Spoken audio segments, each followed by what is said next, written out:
Welcome to Eternal Darkness, where nightmares come to life. I'll be your host through these twisted tales tonight. Before we descend into the shadows, remember to like and subscribe to join our growing community of horror enthusiasts. Get comfortable, turn down the lights, and prepare yourself as we begin our journey into the unknown. The autumn air bit through my jacket as I pushed open the heavy glass doors of the campus coffee shop. It was October 15th, 2021, and the semester was grinding toward midterms with the relentless momentum of a freight train. Steam rose from dozens of coffee cups while students huddled over laptops, their faces illuminated by blue screens in the dim lighting. The familiar smell of roasted beans mixed with the mustiness of old textbooks and the sharp scent of anxiety that seemed to permeate every college building during exam season. I had been tracking down stories for weeks now, following whispered rumors and hushed conversations that died the moment I approached. Word traveled fast in a small university town, especially when it concerned the unexplained incidents happening on and around the nearby reservation lands. Students would start telling tales in animated voices, their hands gesturing wildly, only to clam up and change the subject when they noticed me listening. That's why I was surprised when Maria Santos agreed to meet with me. She was a senior in the anthropology program, known for her practical nature and sharp intellect. Maria had grown up on the reservation, but unlike many of her peers, she hadn't completely dismissed the old stories as superstition. More importantly, she had her own experience to share. I spotted her in a corner booth, her long black hair catching the amber light from the hanging lamp above her table. She wore a burgundy sweater that seemed to swallow her petite frame, and her fingers drummed nervously against her coffee mug. When our eyes met, she offered a tentative smile, but I could see the tension in her shoulders, the way her gaze darted toward the windows as if checking for something outside. "You're really going to write about this stuff?" she asked as I slid into the seat across from her. Her voice carried a slight tremor, barely noticeable, but it was there. "I mean, you understand that once these stories get out there, people start looking at you differently, right?" I nodded, pulling out my notebook and setting it on the scratched wooden table between us. "I'm just trying to understand what's happening out there. Too many people have similar stories for them all to be coincidences." Maria's laugh was hollow, devoid of any real humor.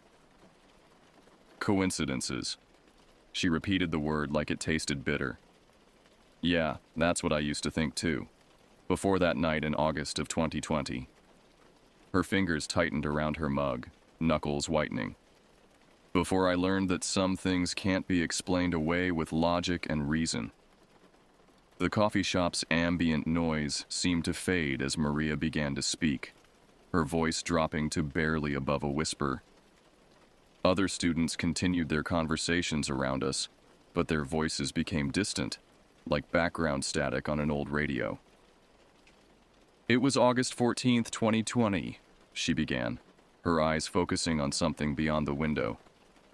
"I remember the date because it was exactly 1 week before I was supposed to start my junior year. I'd been staying with my cousins, Diego and Carmen Santos, at their place near Window Rock. They're twins, just turned 21 that summer, and they thought they knew everything about everything." She paused to take a sip of her coffee, and I noticed her hand shaking slightly. "We'd been to a small gathering that evening. Nothing big, just maybe 15 people sitting around a fire pit, sharing stories and catching up before everyone scattered back to school. The kind of innocent fun that feels safe when you're surrounded by people you've known your whole life." Maria's expression darkened. "Diego had been drinking beer all evening. Not enough to be drunk, but enough to make him feel invincible. Carmen was the designated driver, stone sober as always, but she had this mischievous streak that got worse when her brother was feeling bold. They fed off each other's energy, you know, always looking for the next adventure, the next thrill. The way she spoke about her cousins was affectionate, but there was an underlying sadness, as if the events of that night had changed something fundamental in their relationship. We left around 10:30 p.m. The moon was full that night, bigger and brighter than I'd seen it in months. It hung in the sky like a massive silver dollar, casting everything in this ethereal blue-white glow. Diego insisted I ride in the bed of his pickup truck so I could appreciate the view. His words. Carmen thought it was hilarious, said I spent too much time indoors with my books and needed to connect with nature. She shook her head, but there was no smile accompanying the gesture. I should have insisted on riding in the cab. God knows there was barely enough room for all three of us, but I could have made it work. Instead, I grabbed a couple of blankets from the house and climbed into the truck bed like it was some kind of romantic adventure. The metal was cold against my back, even through the blankets, and the ridged bedliner dug into my spine every time we hit a bump. For the first 20 minutes, everything felt normal, Maria continued, her voice growing steadier as she settled into the rhythm of her story. Carmen kept the radio low, some classic rock station that drifted in and out of static as we drove through the valleys. Diego was animated, hanging his arm out the passenger window and occasionally turning to shout jokes back at me through the rear window. The wind whipped through my hair, and despite the cold metal beneath me, I actually started to enjoy the ride. She gestured toward the window of the coffee shop, where the last light of day was fading into purple twilight. The landscape out there is beautiful at night, especially under a full moon. You can see for miles in every direction. Red rock formations jutting up from the desert floor like ancient monuments, sagebrush rolling in waves across the flats, and mountains in the distance that look like sleeping giants. But her expression shifted, the appreciation in her voice giving way to something harder. Carmen was driving the speed limit on Highway 191, maybe 55 miles per hour, when Diego started getting bored. He began pointing to side roads, dirt tracks that branched off into the darkness, suggesting we take a scenic route home. Carmen kept refusing, sensible as always, but Diego was persistent. He had this way of wearing people down with his enthusiasm. Maria's fingers found the rim of her coffee mug and traced it slowly. Finally, around mile marker 47, Diego spotted a dirt road that curved around a massive red rock formation. "Come on, Carmen," he said. "Let's see where it goes. We've got time, and Maria's probably never seen the desert from that angle." He was right. I hadn't. But I was starting to get an uneasy feeling, like we were venturing into territory that was better left alone. Carmen gave in around 11:15 p.m. I remember checking my phone for the time just as she slowed down and turned onto the dirt road.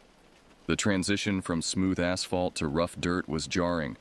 Suddenly, every stone and rut in the road transmitted directly through the truck's suspension into my spine. I had to brace myself with both hands against the sides of the truck bed to keep from bouncing around like a pinball.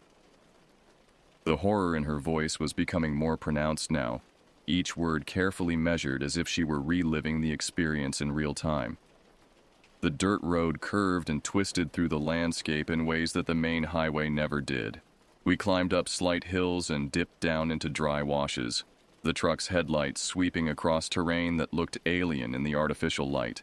Carmen had to slow down to maybe 20 miles per hour to navigate safely, and in that slower pace, the silence of the desert became oppressive. "That's when I first heard the drum beat," Maria said, and her voice dropped so low I had to lean forward to catch her words. "At first, I thought it was just the truck's engine creating some kind of rhythmic vibration as we traveled over the uneven ground. You know how mechanical sounds can sometimes sync up in strange ways? But as we continued driving, the sound became more distinct, more deliberate." She pressed her palms flat against the table, and I could see a fine tremor running through her arms. It wasn't coming from the truck at all. The beat was external, drifting across the desert air like distant thunder, but more regular, more purposeful. Boom, boom, boom, with maybe 2 seconds between each strike. It had this deep, resonant quality that seemed to vibrate in my chest cavity, like standing too close to massive speakers at a concert. I twisted around in the truck bed, trying to pinpoint the source of the sound. The moonlight was bright enough to see quite far in every direction, But the landscape was full of shadows, behind boulders, in the gaps between rock formations, anywhere the silver light couldn't penetrate. The drum beat seemed to be coming from everywhere and nowhere at once, echoing off the canyon walls and bouncing back from multiple directions. Maria's breathing had become shallow, and she paused to take several deep breaths before continuing. I pounded on the rear window of the cab, trying to get Diego and Carmen's attention. Through the glass, I could see Carmen's eyes in the rearview mirror, wide and alert. She'd heard it too. Diego was leaning forward, straining to listen over the sound of the engine. When Carmen rolled down her window, the drumbeat became even clearer, no longer muffled by the truck's cabin.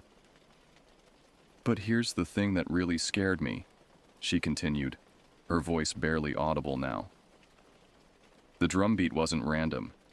It had a pattern, a rhythm that seemed almost communicative. Like someone was sending a message across the desert, announcing our presence to anyone who might be listening.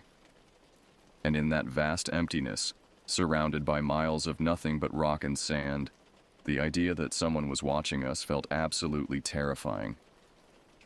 Carmen started to accelerate, but the dirt road was too rough for any real speed. The drumbeat continued, sometimes seeming to fade into the distance, then suddenly returning louder than before. It was as if whatever was making the sound was moving, keeping pace with us, maybe even getting closer. "Then I saw him," Maria whispered, and the color drained from her face as she spoke. At first, it was just movement in my peripheral vision, something pale shifting between the shadows of a cluster of boulders, maybe 50 yards to our left. I thought it might be a deer or some other animal, but the shape was wrong. Too tall, too narrow, moving in a way that didn't match any wildlife I'd ever seen. Her hands began to shake visibly now, and she clasped them together to steady them. When I turned to look directly at the spot, he stepped into the moonlight, and I could see him clearly for the first time. He was a man, or at least had the basic shape of a man, but everything about him was wrong. His skin was pale, almost luminescent in the silver light, like he was lit from within. He was tall and unnaturally thin, with arms that seemed too long for his torso and legs that moved with an odd, jerky gait. But the worst part was his face. Even from that distance, I could see that he was smiling. Not a normal smile, but something wide and predatory that stretched across his features in a way that hurt to look at. His teeth were visible, white against the darkness of his mouth, and his eyes... She shuddered. His eyes reflected the moonlight like an animal's, but there was an intelligence there, a malevolent awareness that made my skin crawl. The moment our eyes met across that stretch of desert, he began to run. Not toward us initially, but parallel to our path, keeping pace with the truck's movement along the dirt road. His running style was unlike anything I'd ever seen. His legs moved in long, fluid strides that covered ground impossibly fast, while his arms swung in loose arcs at his sides. He looked like a marionette being manipulated by a drunk puppeteer, all disjointed movements and unnatural angles. Maria had to stop talking for a moment, pressing her hands against her temples as if trying to push away the memory. I screamed for Carmen to drive faster, beating against the rear window with both fists. Through the glass, I could see her knuckles white against the steering wheel as she pressed harder on the accelerator. The truck lurched forward, bouncing violently over the rough terrain, but the pale figure kept pace effortlessly. That's when he started laughing. The sound carried across the desert air, high-pitched and gleeful, like a child who'd discovered a new game. But there was nothing innocent about it. The laughter had a manic quality that spoke of cruelty and predatory joy. It mixed with the continuing drum beat to create a symphony of horror that seemed to surround us from all sides. Carmen managed to find the main highway again around midnight. Maria continued, her voice hoarse from the emotional strain of reliving her story. The transition from dirt to asphalt was like crossing from one world into another.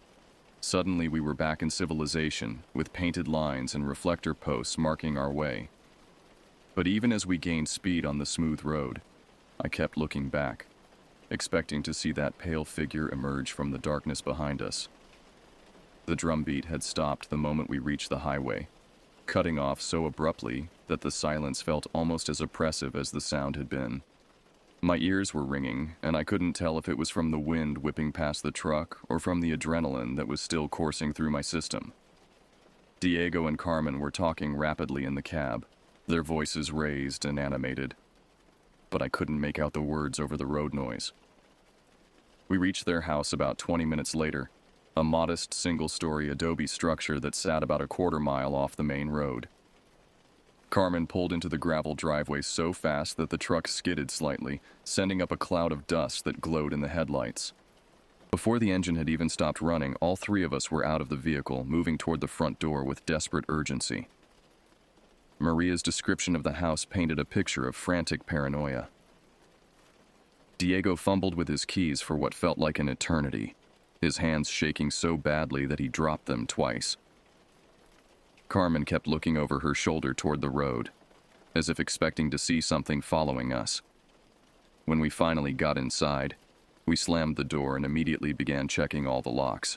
The deadbolt, the chain, even the security bar that Diego usually only used when he was going out of town. We moved through the house like a tactical team, checking every window, every door, making sure everything was secured. Carmen drew all the curtains and blinds, blocking any view from outside. Diego turned off all the lights except for one small lamp in the living room, saying that we didn't want to advertise our presence to anyone who might be watching from outside.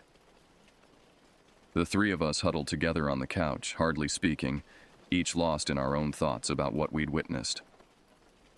The house felt smaller somehow, more vulnerable than it ever had before. Every creak of the old wooden beams, every whisper of wind against the windows, made us freeze and listen intently for sounds that didn't belong. We'd been sitting in that tense silence for maybe an hour when the footsteps started, Maria said, and her voice dropped to barely a whisper. At first, it was just a single soft thud from somewhere above us, barely audible over the sound of our own breathing. We looked at each other, each hoping that someone else would dismiss it as normal house noise. Settling beams, a mouse in the attic, anything innocent. But then came another step, and another, slow and deliberate, as if someone was walking carefully across the roof directly above our heads. The footfalls were too heavy and too purposeful to be any kind of animal. Each step created a small groan in the wooden rafters, and we could actually track the movement as it progressed from one end of the house toward the other. The terror in Maria's voice was unmistakable now. Carmen whispered that maybe it was just a branch from the old cottonwood tree scraping against the roof, but we all knew that was wishful thinking. The tree was on the east side of the house, and the footsteps were coming from the west. Besides, there was no wind that night. The air had been completely still since we'd arrived home.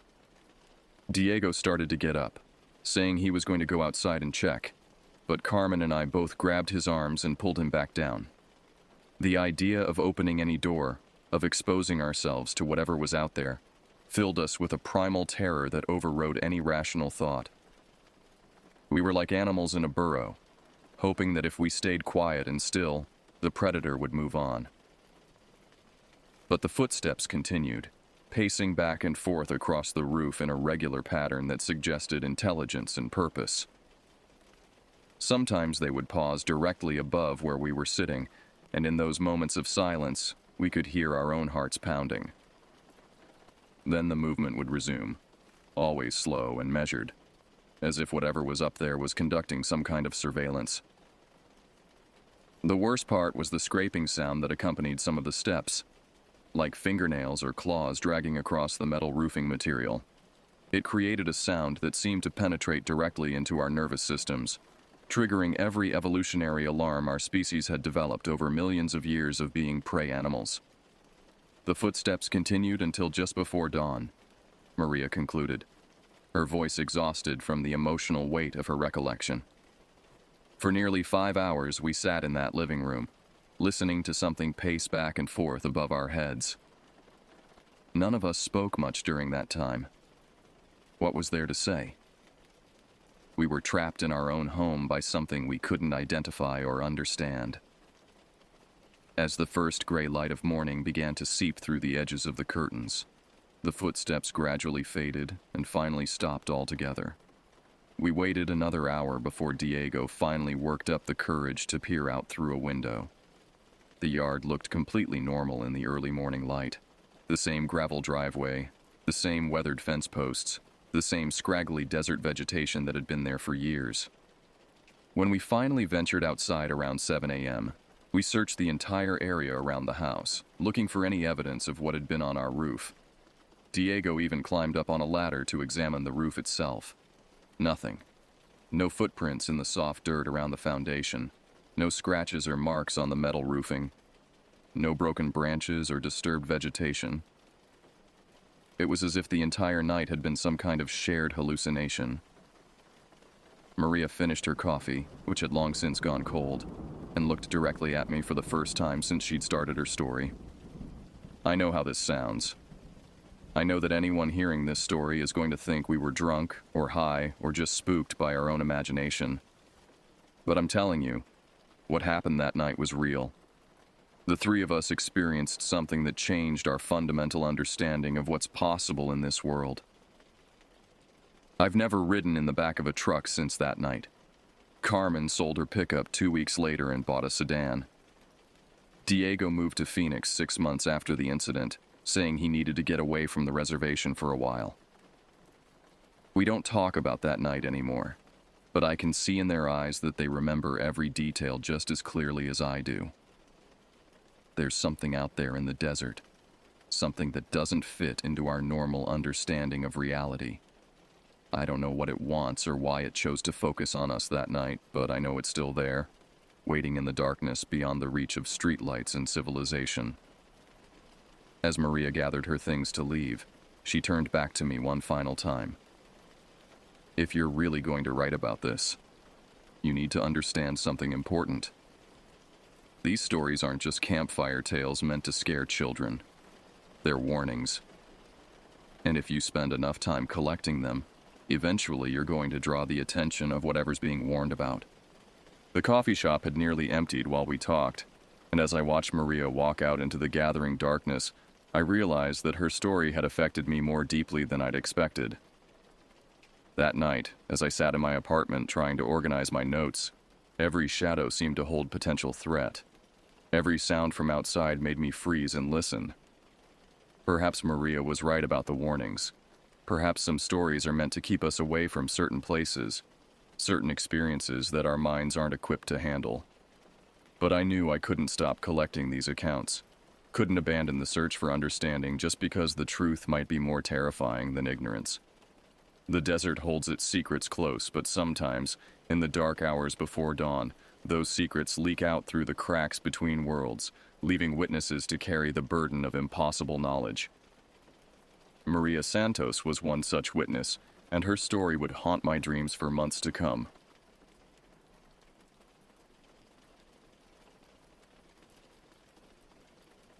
This happened during the autumn of 2023, just 14 months ago to be exact.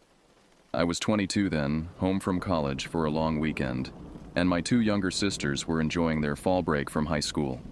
Maya, 19, and Zoe, 17, had been glued to their phones and gaming consoles for the better part of 3 days straight.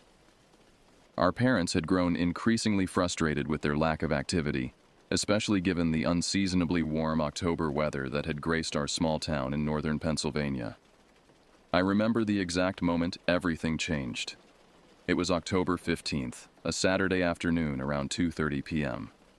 The sun was filtering through the autumn leaves in our backyard, casting dancing shadows on the wooden deck where I sat reading. Maya and Zoe were huddled together in the living room, controllers in hand, their voices rising in excitement and frustration as they battled through some online multiplayer game. "Girls!" Mom's voice cut through the house like a blade. "Turn those things off and get outside. It's gorgeous weather, and you're wasting it sitting in the dark like hermits." I watched through the sliding glass door as both of my sisters groaned dramatically. Maya, with her shoulder-length brown hair and stubborn streak, was the first to voice her displeasure. Mom, we're in the middle of a tournament. We can't just quit now. I don't care if you're in the middle of saving the world. Dad chimed in from the kitchen, his tone carrying that final authority we all knew better than to challenge. Outside. Now. All three of you. I closed my book and stretched, actually grateful for the interruption. The story I'd been reading had grown tedious, and the fresh air felt inviting.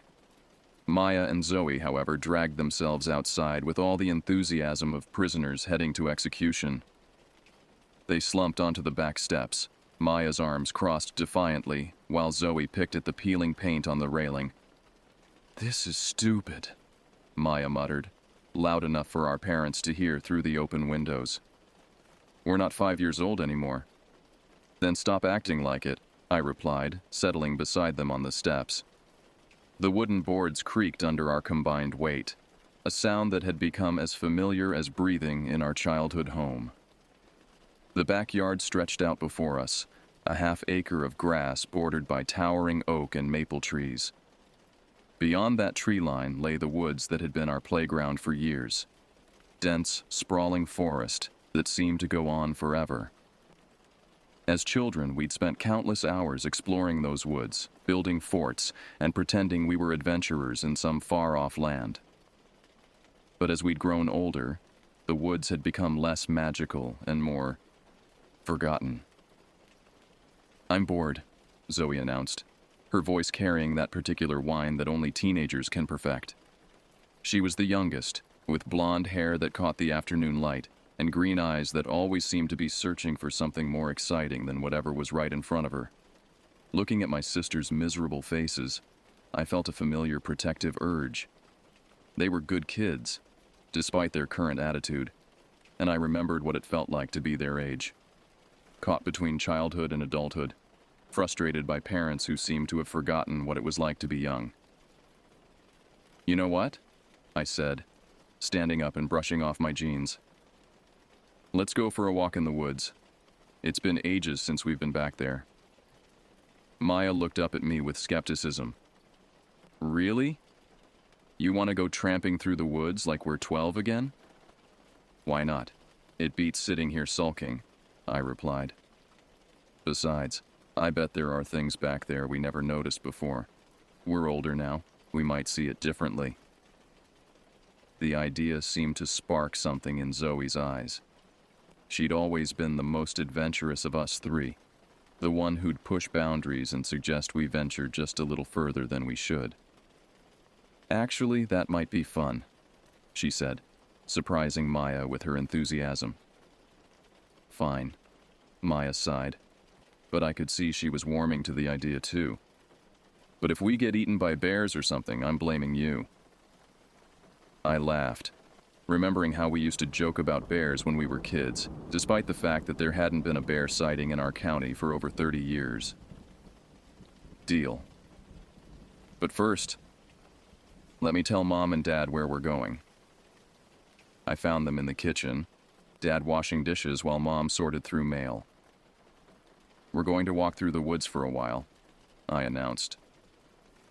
"Probably won't be gone more than an hour or two."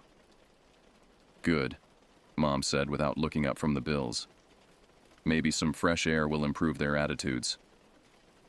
"Just stick to the marked trails," Dad added, his protective instincts showing. "And take your phones in case you need to call." "We will," I promised, though I knew cell service was spotty once you got deep into the woods. The trails Dad mentioned were old logging roads that crisscrossed the forest, wide enough for vehicles but gradually being reclaimed by nature.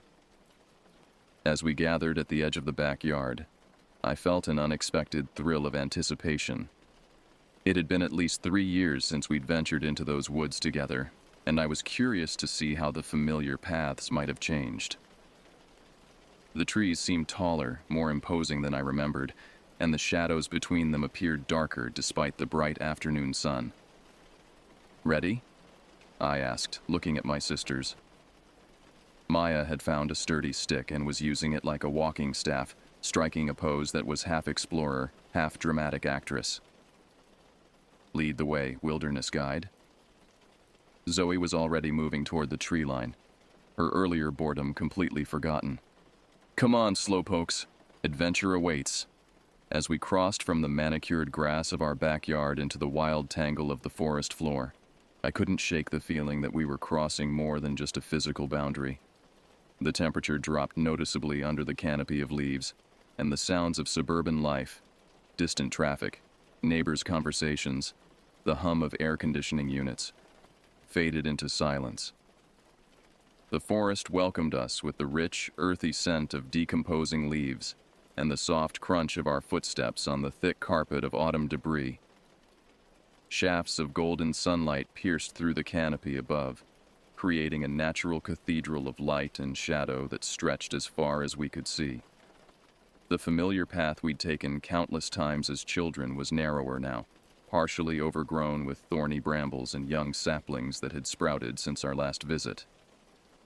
"God, it's like a jungle in here," Maya commented, pushing aside a low-hanging branch that had caught in her hair. "I don't remember it being this dense." "That's because we were shorter then," I replied, ducking under the same branch. "Everything seemed more open when we were kids." Zoe was already several yards ahead, her natural agility allowing her to navigate the obstacles with ease. She'd always been the athlete of the family, equally comfortable climbing trees or running track. "You guys are so slow," she called back. "At this rate, we'll never get anywhere interesting." The path wound deeper into the woods, following the gentle contours of the hillside. To our left, I could hear the distant sound of water trickling over rocks, probably Miller's Creek, which ran through this section of forest before emptying into the reservoir about 2 miles downstream. The sound was comforting, a reminder that we weren't as far from civilization as it sometimes felt. As we walked, conversation flowed easily between us. Maya talked about her senior year plans, her anxiety about college applications, and her complicated relationship with her boyfriend. Zoe regaled us with stories from her part-time job at the local movie theater, complete with dramatic reenactments of difficult customers and incompetent managers. I found myself sharing more than I usually did about my own college experiences, my uncertainties about the future, and my growing sense that adulthood was far more complex than I'd imagined. "You know what I love about being out here?" Zoe said during a lull in our conversation. "It's like time stops. No phones buzzing, no social media, no pressure to be anywhere or do anything, just us and the trees." Very philosophical, Maya teased, but there was genuine warmth in her voice. "Maybe we should do this more often." "Maybe we should," I agreed, surprised by how much I was enjoying our impromptu adventure. The stress of college, work, and adult responsibilities seemed to fade with each step we took deeper into the forest. We'd been walking for about 20 minutes when Maya suddenly stopped and tilted her head, listening. "Do you guys hear that?" I paused, straining to pick out whatever she'd noticed. At first, all I could hear was the normal symphony of forest sounds, birds calling, leaves rustling, the distant babble of the creek. But then I heard it too, a rhythmic tapping sound, like someone hammering nails. "Probably just a woodpecker," I suggested, though the sound seemed too regular, too deliberate to be made by a bird. "Since when do woodpeckers work on weekends?" Zoe joked, but I could see she was listening intently too. The sound continued for another minute or two, then abruptly stopped. We stood in the sudden silence, each of us unconsciously holding our breath. The absence of the noise was somehow more unsettling than the sound itself had been. "Okay. That was weird," Maya said finally. "Maybe there's construction going on somewhere," I offered, though I couldn't think of any development projects in this area. The woods were part of a state conservation area, protected from commercial development. "Or maybe it's coming from that old cabin," Zoe said casually, as if mentioning something we all knew about. Maya and I both turned to stare at her. "What cabin?" I asked. "The one up on Porter's Hill," Zoe replied, pointing through the trees toward a section of forest that rose steeply to our right. "I found it last summer when I was hiking with friends. It's not that far from here, maybe half a mile. I frowned, trying to remember if I'd ever heard about a cabin in these woods. Are you sure? I've been hiking these trails for years and I've never seen any cabin. That's because it's off the main trail, Zoe explained. You have to know where to look. Want to see it? Maya and I exchanged glances. There was something in Zoe's tone, a mixture of excitement and something else I couldn't quite identify, that made me hesitate. Is it safe? Maya asked. I mean, if someone lives there. Nobody lives there, Zoe said quickly. It's been empty for ages. The roof is half caved in and there's no electricity or anything. It's just abandoned. The word abandoned hung in the air between us, carrying implications I wasn't sure I wanted to explore. But I could see the curiosity in both my sister's eyes, and I had to admit I was intrigued too.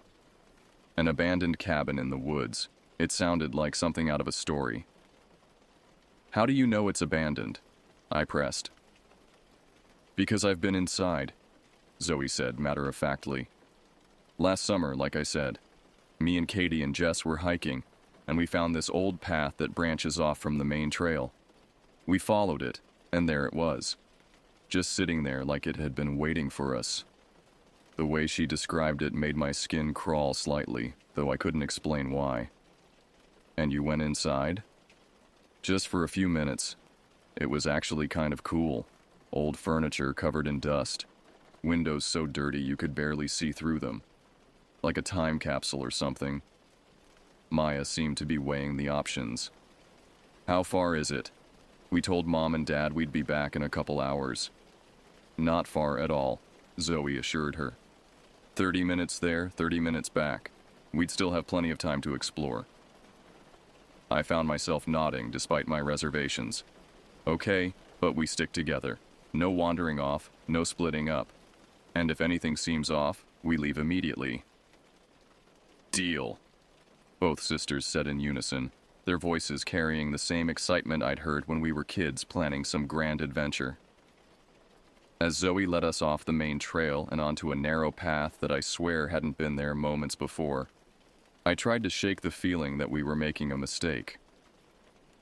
The trees seemed to close in around us as we climbed, and the cheerful afternoon sunlight became increasingly fragmented, creating a shifting pattern of light and shadow that made it difficult to judge distances or see clearly. The path was steep and treacherous, forcing us to grab onto tree branches and roots for support. Several times, loose rocks skittered away under our feet, tumbling down the hillside with a sound like scattered bones. The air grew cooler as we climbed, and I noticed that the normal forest sounds had faded to an almost complete silence. Are you sure this is the right way? Maya asked, breathing hard from the climb. Positive, Zoe replied, though I noticed she paused occasionally to look around, as if getting her bearings. After what felt like much longer than 30 minutes, we finally reached the top of the hill. Through the trees ahead, I could see a clearing bathed in pale afternoon light. And there, sitting in the center of that clearing like something from a fever dream, was the cabin.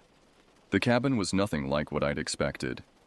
Based on Zoe's description, I'd imagined a ramshackle structure with a collapsed roof and broken windows, the kind of ruin you might find deep in the woods, slowly being reclaimed by nature. Instead, what we found was a building that looked almost new, as if it had been constructed recently and maintained with obsessive care.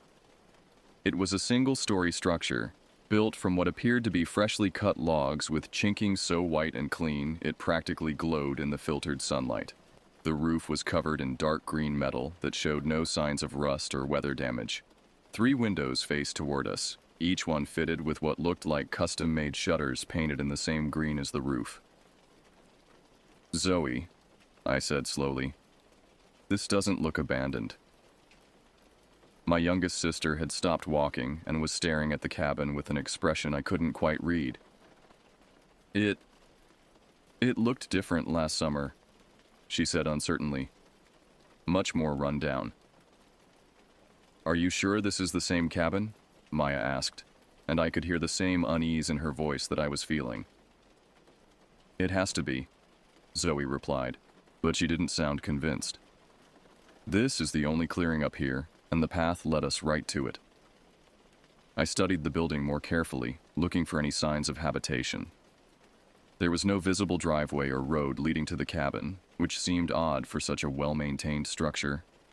No power lines, no telephone poles, no satellite dish. Yet the windows weren't boarded up, and I could see what looked like curtains hanging inside. Someone's taking care of this place, I said. We shouldn't be here. But look, Zoe said, pointing toward the cabin. There's no car, no signs that anyone's around. Maybe whoever owns it just comes up here occasionally to maintain it. As if in response to her words, a curtain twitched in one of the windows. All three of us saw it, and we instinctively stepped closer together. Did you see that? Maya whispered. The curtain moved, I confirmed, my heart rate beginning to accelerate. There's someone inside. Maybe it was just the wind, Zoe suggested, but even she didn't sound convinced. We stood at the edge of the clearing, trying to decide what to do. The smart thing would be to turn around and head back down the hill, but none of us seemed able to move. There was something about the cabin that held our attention, something that made it impossible to look away. That's when I noticed the smell. It hit me gradually, like a wave of nausea building in my stomach. The air around the cabin carried a sweet, cloying odor that reminded me of flowers left too long in a vase. The sickly scent of decay masked by something artificially fragrant. It was subtle enough that I almost missed it. But once I became aware of it, I couldn't ignore it. Do you smell that? I asked my sisters. Maya wrinkled her nose. Yeah, it's like perfume mixed with something else. Something gross. It's stronger near the cabin, Zoe observed, taking a few steps toward the building. Don't, I said sharply, grabbing her arm. We need to leave. Now. But Zoe shook off my grip and continued walking toward the cabin. Come on, don't be such a chicken. We've come this far. Zoe, get back here, Maya called, but our sister was already halfway across the clearing. I watched in growing alarm as Zoe approached the cabin. From our position at the tree line, I could see details that hadn't been visible before. The windows weren't just curtained. They were covered with what looked like thick, dark fabric that completely blocked any view of the interior. The front door was painted the same green as the shutters, and it was slightly ajar. The door's open, Zoe called back to us. Hello? She shouted toward the cabin. Anyone home? No response came from inside, but I could swear I heard something. A sound like furniture being moved or footsteps on wooden floors. The sound was muffled and distant, but it was definitely coming from inside the cabin. Zoe, come back, I yelled, but she was already at the front door. I couldn't just stand there and watch my sister walk into what was clearly a dangerous situation. Despite every instinct screaming at me to run, I started across the clearing toward the cabin. Maya was right behind me, her breathing quick and shallow. This is insane, she muttered. We're all going to die. No one's going to die, I said, trying to sound more confident than I felt. We're just going to get Zoe and get out of here. As we approached the cabin, the smell grew stronger. It was nauseating now, a combination of artificial sweetness and something unmistakably organic and rotten. I had to breathe through my mouth to keep from gagging. Zoe was standing in the doorway, peering into the dark interior. It's really different from last summer, she said when we reached her. Someone's been fixing it up. I looked past her into the cabin, and what I saw made my blood freeze. The interior was immaculate, too clean, too perfect. The floors were polished wood that gleamed despite the lack of natural light. The furniture was arranged with mathematical precision, every piece positioned exactly where it should be. And everything was covered in a fine layer of what looked like powder or dust, but in patterns that seemed deliberate rather than random. We need to leave, I said firmly. Right now. But as I spoke, I heard it again. That sound from inside the cabin.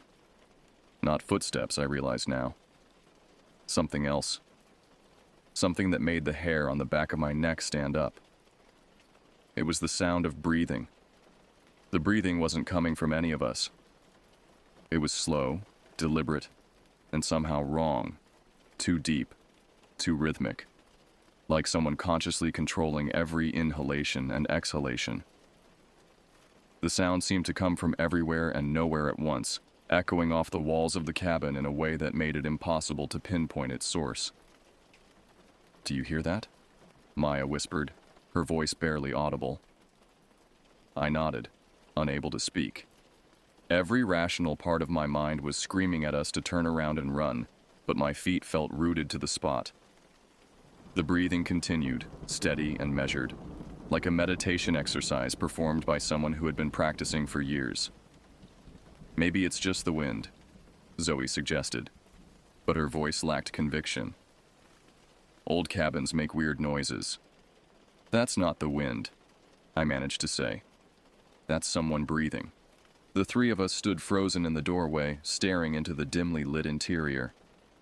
The cabin was larger than it had appeared from outside, a single room with a high ceiling supported by exposed wooden beams.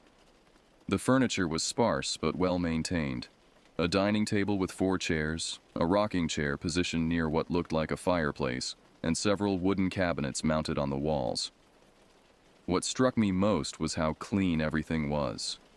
Despite the apparent isolation of the cabin, there wasn't a speck of dust or dirt anywhere.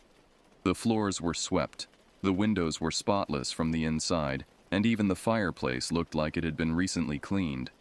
It was as if someone had been expecting visitors. "Look at the table," Maya said, pointing toward the center of the room. I followed her gaze and felt my stomach turn. The dining table was set for 4 people. 4 plates, 4 sets of silverware, 4 glasses, and 4 cloth napkins folded with precise geometric angles. In the center of the table sat a large serving bowl filled with what looked like fresh fruit. "Someone's been living here," I said. "Recently." "But where are they?" Zoe asked. "Hello?" She called again, louder this time. "We're sorry for intruding. We just wanted to see the cabin." The breathing stopped. The silence that followed was somehow more terrifying than the sound had been. We stood there, listening to our own heartbeats, waiting for something to happen. The air inside the cabin felt thick and oppressive, as if the very atmosphere was holding its breath along with us.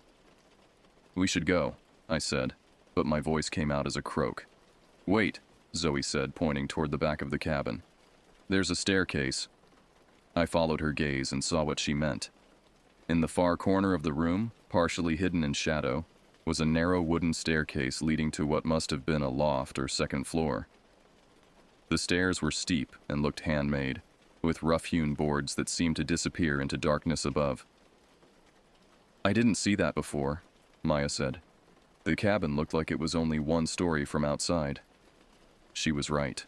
The exterior of the cabin had appeared to be a simple, single-story structure, but the stairs clearly led to another level.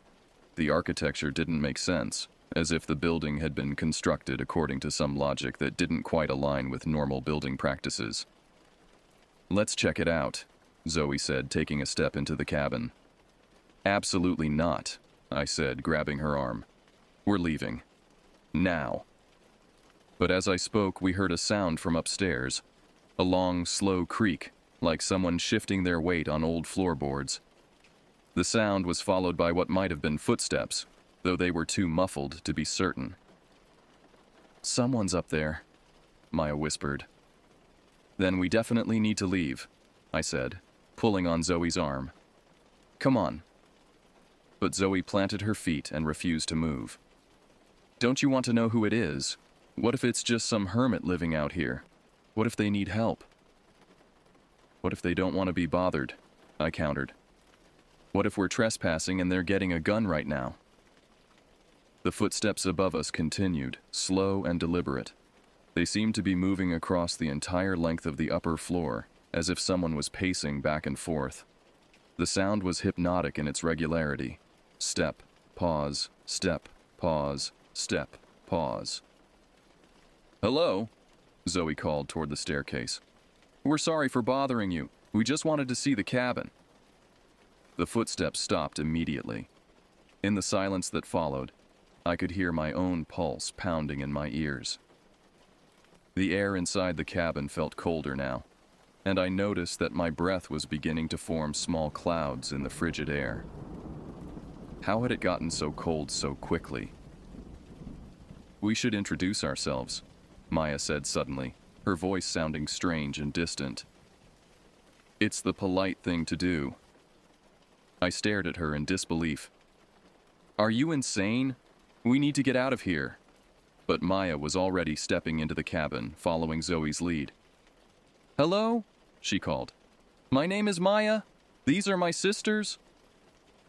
I watched in horror as both of my sisters walked fully into the cabin, leaving me standing alone in the doorway.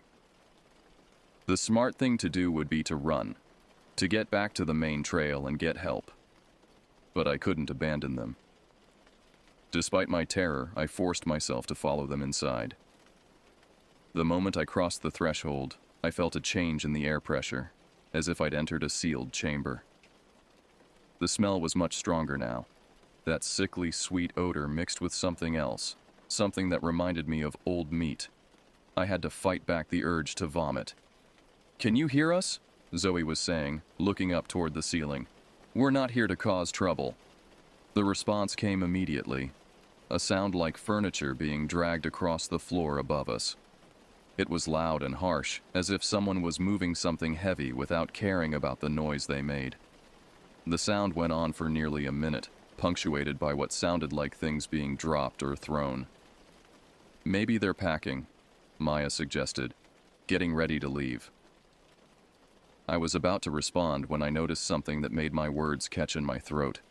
The fruit in the bowl on the table. It was moving.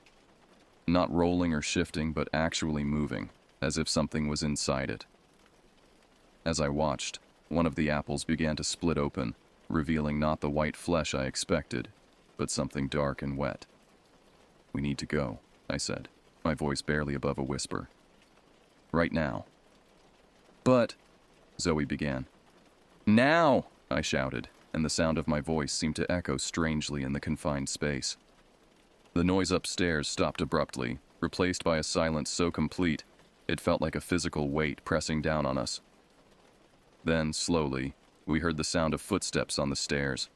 Not the measured pacing we'd heard before, but something else. Something that didn't sound quite human. The footsteps coming down the stairs were all wrong. They were too heavy, too deliberate, and they didn't follow the rhythm of normal human walking. Instead, they came in sets of 3. Step, step, step, pause, step, step, step, pause. Each footfall landed with a wet, squelching sound that made my skin crawl. "What is that?" Maya whispered, her face pale in the dim light of the cabin. I didn't answer because I couldn't.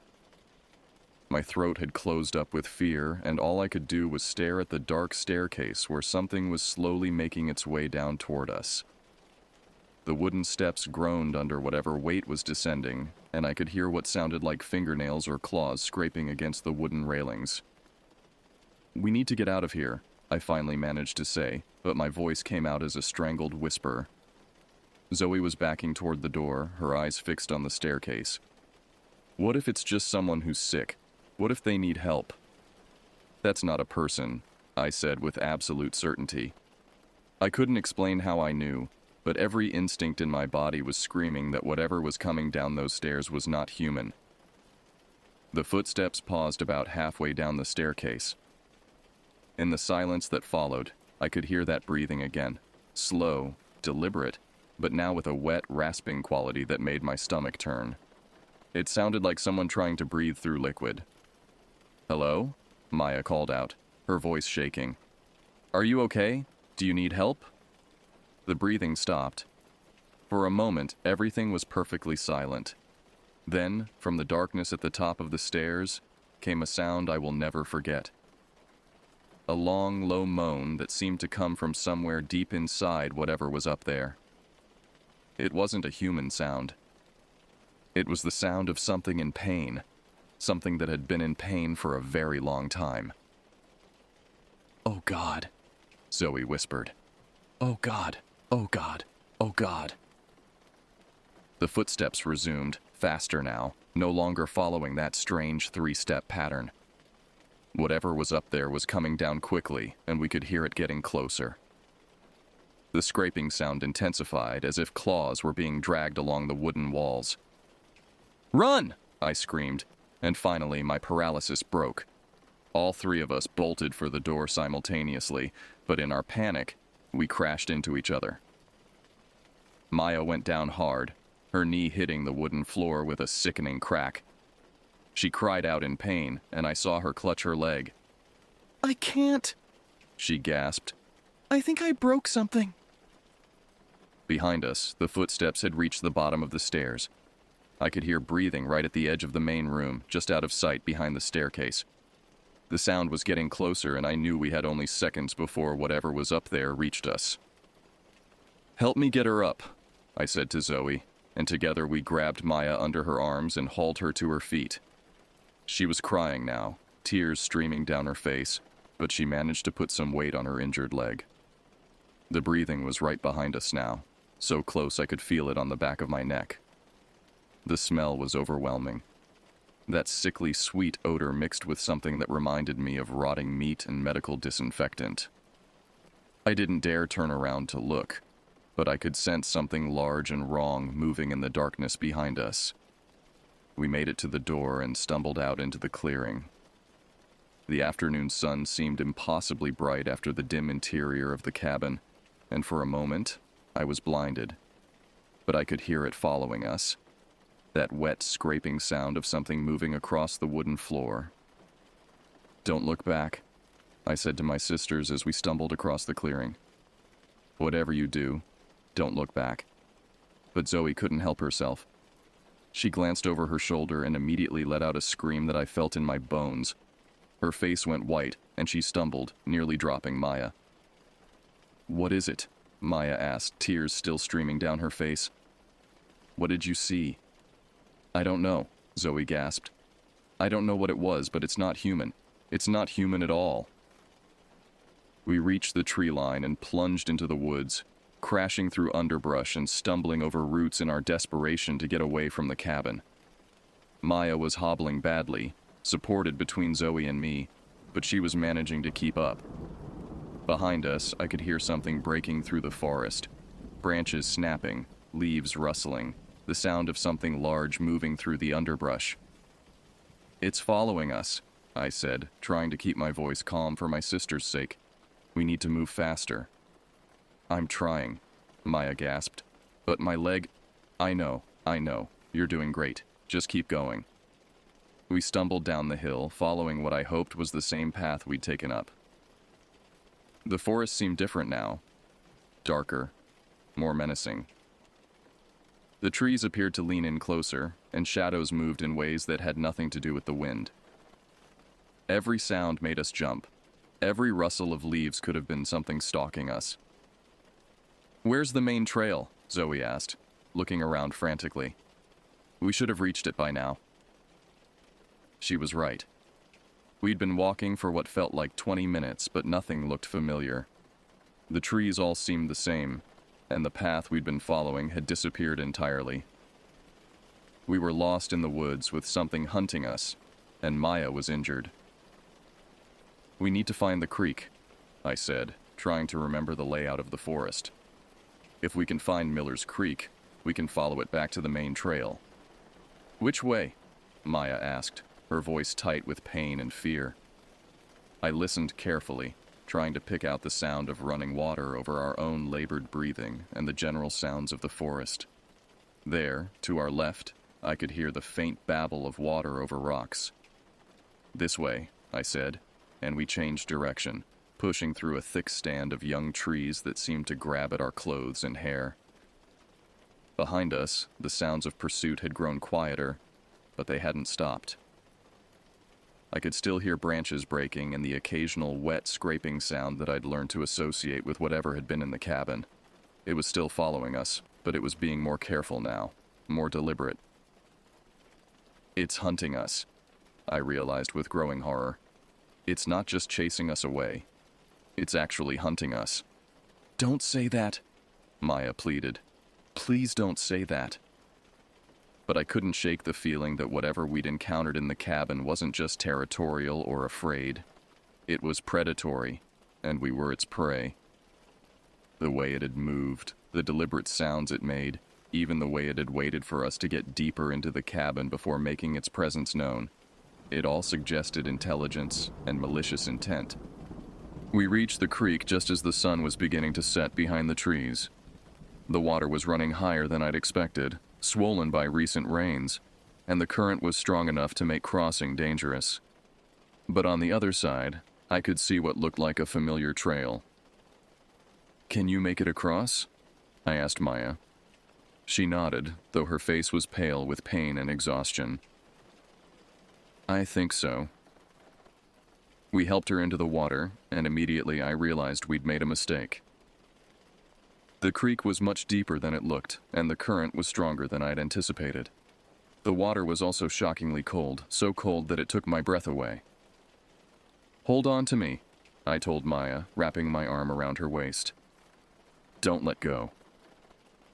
We were halfway across when we heard it, a sound from the forest behind us that made my blood freeze. It was a howl, long and mournful, but with an underlying note of hunger that spoke to something primal in my brain. It was the sound of a predator that had lost its prey and was calling for help. "It's calling for others," Zoe said, her voice barely audible over the sound of rushing water. "Oh God, there are more of them." As if in response to her words, the howl was answered from somewhere deeper in the forest. Then another answer, from a different direction, and another. We were surrounded. The howling continued as we struggled across the creek, the calls echoing from different directions in the forest around us. Each voice was distinct, some higher, some lower, some with that same wet, rasping quality we'd heard from the thing in the cabin. The sound was coordinated, purposeful, like pack animals communicating during a hunt. "How many are there?" Maya gasped as we reached the opposite bank. "I don't know," I replied, helping her up onto solid ground. "But we need to keep moving." My legs were shaking from the cold water and the adrenaline coursing through my system. Maya was in worse shape. Her injured leg was barely supporting her weight, and her lips were turning blue from the cold. Zoe looked like she was going into shock, her eyes wide and unfocused. "Listen to me," I said, grabbing both of my sisters by the shoulders. "We're going to make it home. We're going to follow this trail back to the main path, and then we're going to walk calmly back to the house. We're not going to run unless we have to, because running in the dark is how people get hurt." "But they're out there," Zoe whispered. "They're hunting us." "Maybe," I said, trying to sound more confident than I felt. "But we're smarter than they are. We know these woods and we know where we're going. They might be fast, but we have the advantage of knowing the terrain." It was a lie, of course. We were lost, injured, and being stalked by something that clearly knew these woods better than we did. But my sisters needed to believe we had a chance, because the alternative was to give up and wait to be caught. The trail we'd found was narrow and overgrown, but it seemed to be heading in the right direction. I could see faint marks on the trees, blazes left by hikers or forestry workers to mark the path. As long as we followed those marks, we should eventually reach the main trail system. We'd been walking for about 10 minutes when we heard the first sound of pursuit behind us. It was subtle at first, just the snap of a twig or the rustle of leaves that didn't quite match the rhythm of the wind. But as we continued, the sounds grew more obvious. Something was following us, staying just out of sight but keeping pace with our movement. "Don't look back," I whispered to my sisters. "Just keep walking." But the temptation was overwhelming. Every instinct demanded that I turn around and see what was stalking us. The not knowing was almost worse than the fear itself. At least if I could see our pursuer, I might be able to figure out how to escape it. There, Zoe said suddenly, pointing ahead through the trees. I can see the main trail. She was right. About 50 yards ahead, I could see the wide, well-maintained path that we'd started on what felt like hours ago. The sight filled me with relief and hope. Once we reached the main trail, we'd be on familiar ground. We'd be able to move faster, and we'd be much closer to home. But as we approached the junction where the narrow trail met the main path, the sounds behind us suddenly stopped. The forest went completely silent, as if every bird, every insect, every small animal had suddenly vanished. The only sounds were our own footsteps and labored breathing. Why did they stop? Maya asked, and I could hear the fear in her voice. I don't know, I replied, but I had a terrible suspicion. Predators often went quiet just before an attack, using stealth to get close to their prey. Keep moving. Don't stop. We reached the main trail and turned toward home. The path was wider here, easier to navigate, and I could see familiar landmarks, the old oak tree with the lightning scar, the small wooden bridge over a dry creek bed, the boulder that looked like a sleeping bear. We were maybe 20 minutes from home if we kept up a steady pace, but Maya was slowing down. Her injured leg was getting worse, and she was having trouble keeping up. Every few steps, she would stumble or let out a small cry of pain. I need to rest, she said, stopping beside a large fallen log. Just for a minute. We can't stop, I said. We need to keep moving. I can't, she gasped. My leg is killing me. I think something's torn. I looked at her leg in the fading light and saw that she was right. Her knee was swollen and discolored, and she was favoring it heavily. She needed medical attention, but more importantly, she needed to get somewhere safe. Okay, I said, making a decision. Zoe, you run ahead to the house. Get Mom and Dad, tell them what happened, and bring them back with flashlights and the first aid kit. Maya and I will wait here. I'm not leaving you, Zoe said immediately. What if those things come back? They will come back, I said grimly. But Maya can't go any further on that leg. Our best chance is to get help. Before Zoe could argue further, we heard it. The sound of something large moving through the underbrush beside the trail. It was maybe 30 feet away, parallel to our position, and it was moving with purpose. Whatever it was no longer trying to hide. Go, I said to Zoe. Now. She hesitated for just a moment, looking between Maya and me. Then she turned and ran down the trail toward home, her footsteps quickly fading into the distance. Maya and I were alone in the growing darkness, with something hunting us in the woods. Can you walk at all? I asked, helping her to her feet. A little, she said, though I could see the pain in her face. But not fast. That's okay. We'll take it slow. We started walking again, Maya leaning heavily on my arm. The trail seemed longer now, stretching endlessly ahead of us in the twilight. Every shadow could be hiding something. Every sound could be a threat. I found myself constantly looking over my shoulder, expecting to see something emerging from the forest. Do you really think Zoe will make it? Maya asked. Yes, I said without hesitation.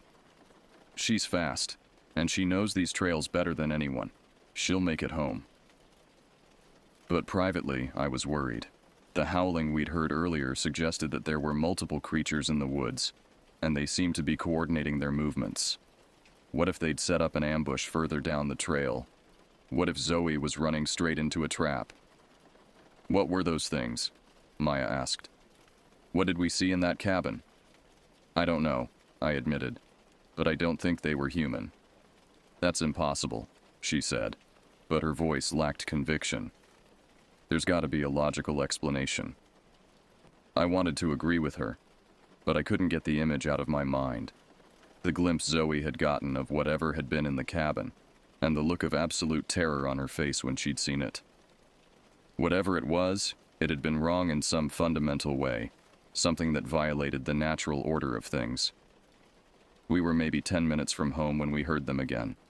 The howling, but closer now. Much closer. The calls were coming from multiple directions, and they sounded hungry.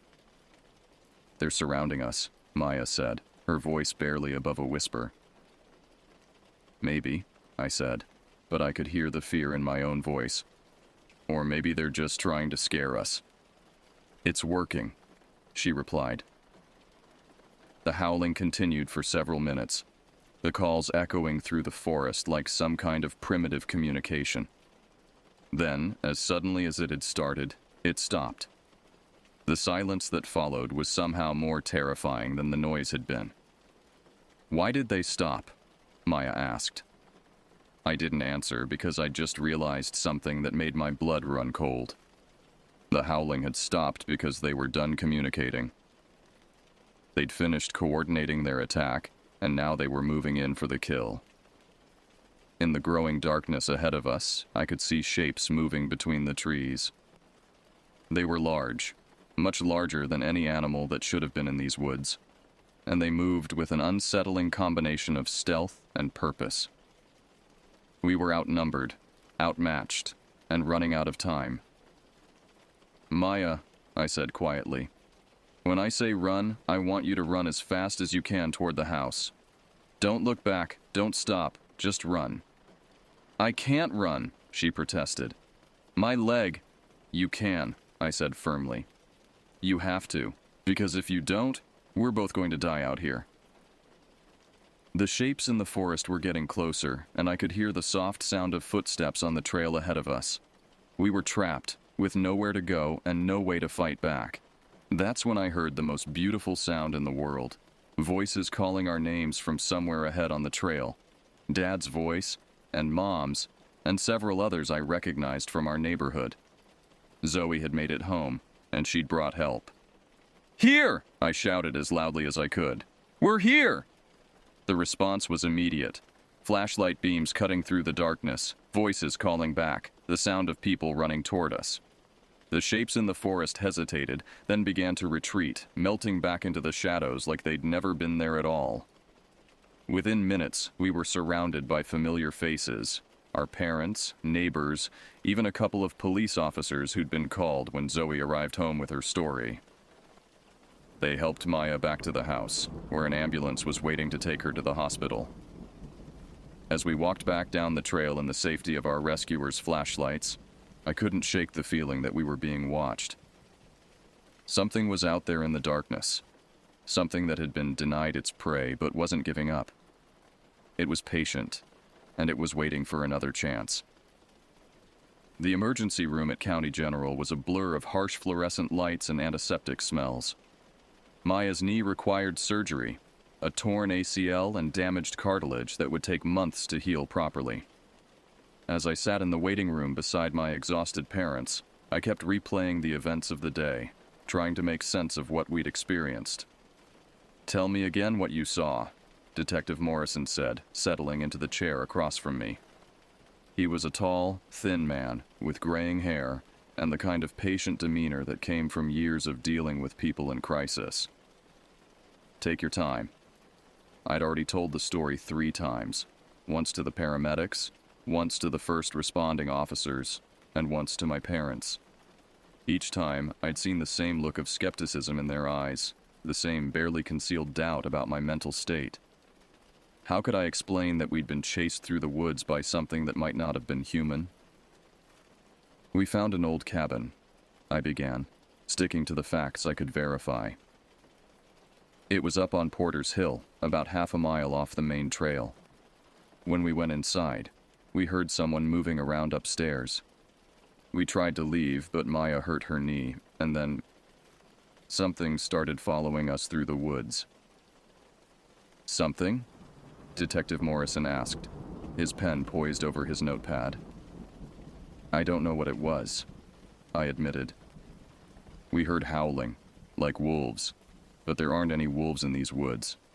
And whatever was in the cabin, it didn't sound human when it moved. Could it have been a bear? Or maybe someone with mental health issues living rough in the woods?" I considered the question seriously. Could everything we'd experienced be explained by a homeless person with psychological problems? The heavy footsteps, the strange breathing, the coordinated howling. Was it possible that we'd encountered a group of people living in the forest?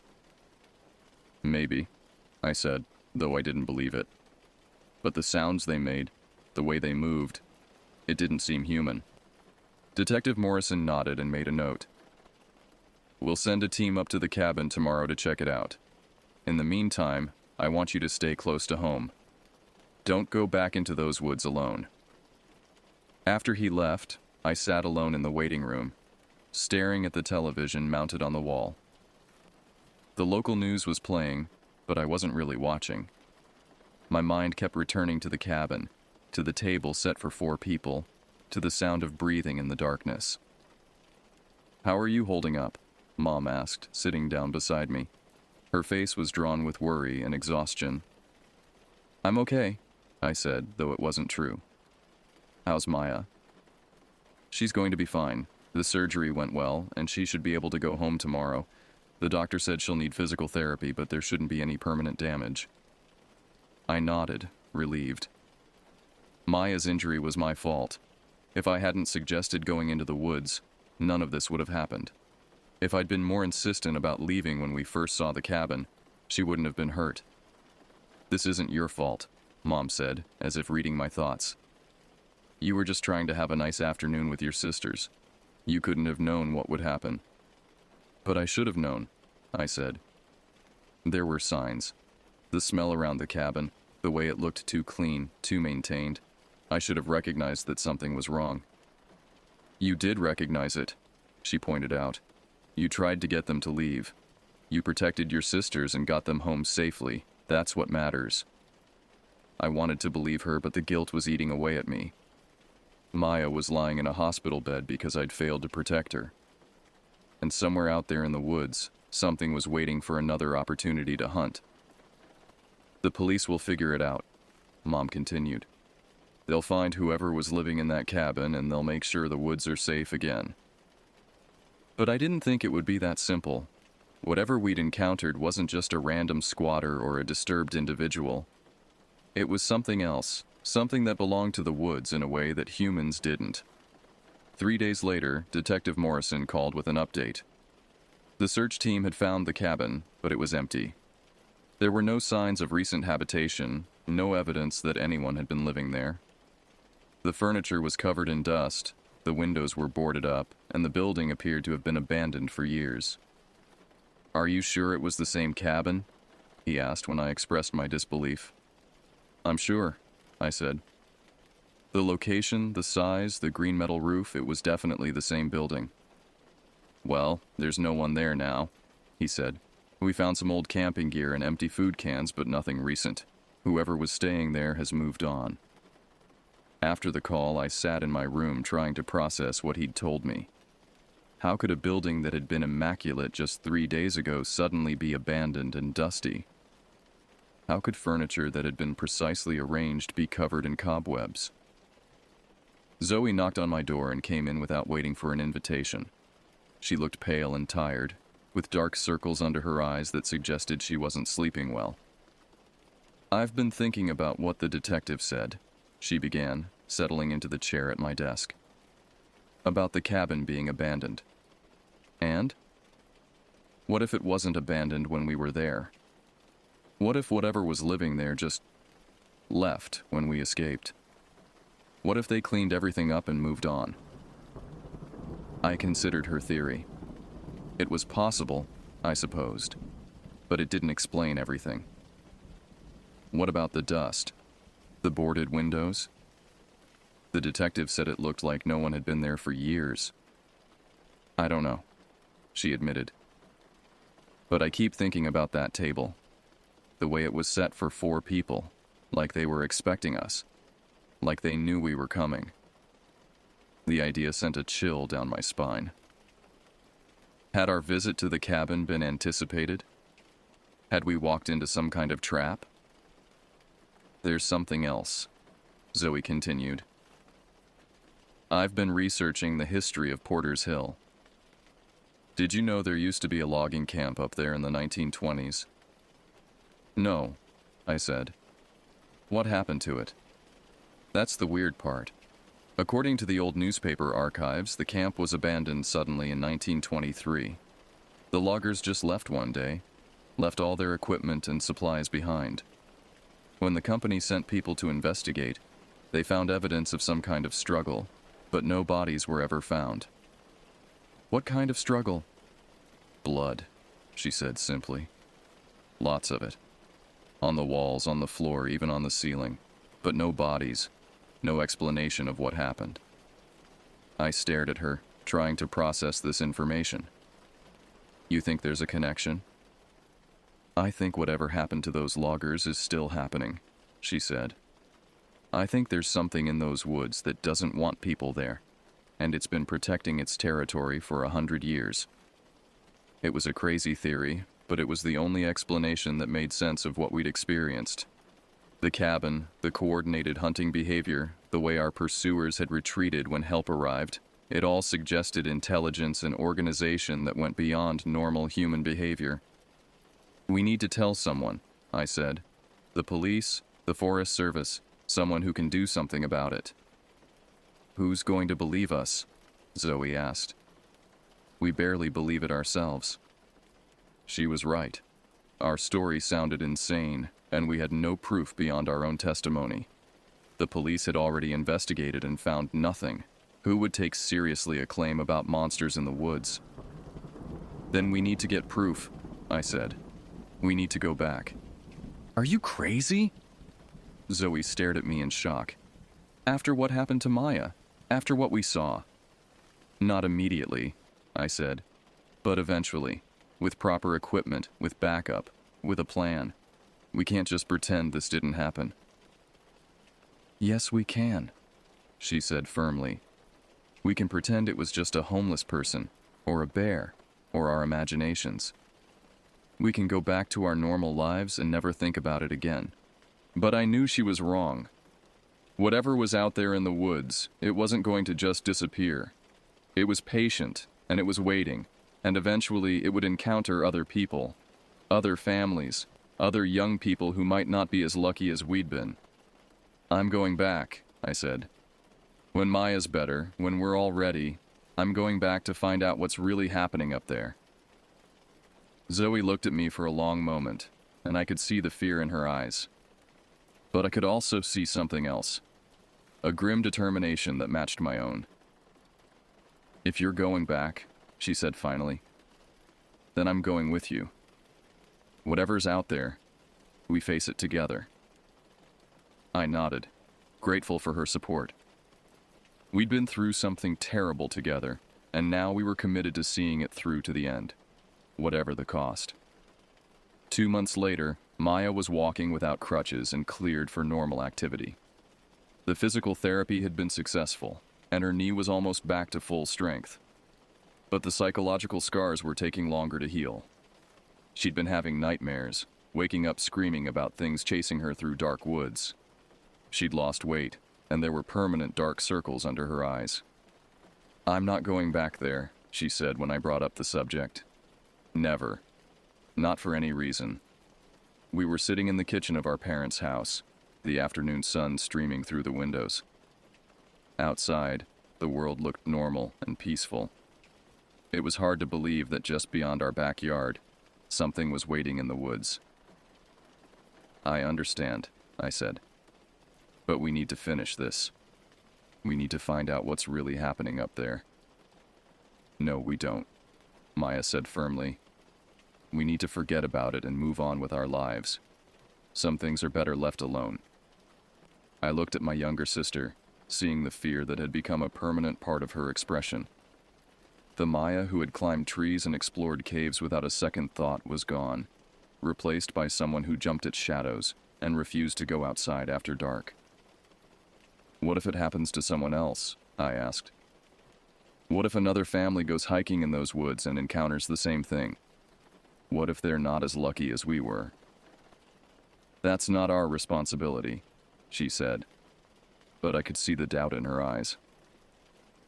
Isn't it? I pressed. We're the only ones who know what's out there. We're the only ones who can warn people. We already tried warning people, she pointed out. The police investigated and found nothing. No one believes us. Because we don't have proof, I said. But we can get proof. We can go back with cameras, with recording equipment, with proper documentation. We can make people believe us. Maya stared at me for a long moment, and I could see the internal struggle playing out on her face. Part of her wanted to forget the whole thing, to pretend it had never happened. But another part of her, the part that had been changed by our experience, knew that ignoring the problem wouldn't make it go away. "What exactly are you proposing?" she asked finally. "A return expedition," I said. "Properly planned, properly equipped. We go back to the cabin, we document everything we find, and we get the evidence we need to prove what's happening up there. And if those things are still there, if they try to hunt us again, then we'll be ready for them," I said with more confidence than I felt. "We'll have weapons, communications equipment, multiple escape routes. We won't be caught off guard again." Zoe had been quiet throughout our conversation, but now she spoke up. "I've been doing more research," she said, "about the history of those woods, about other disappearances." "What kind of disappearances?" I asked. "Hikers mostly, campers, people who went into the woods and never came out. It's been happening for decades, but the cases are spread out over time and never connected to each other." She pulled out a folder filled with printouts and newspaper clippings. "Look at this," she said, spreading the papers across the kitchen table. 1987. 2 college students go missing during a camping trip. 1993. A family of 4 vanishes while hiking. 2001. A wildlife photographer doesn't return from a solo expedition. 2009. A group of hunters disappears without a trace. I studied the documents, looking for patterns.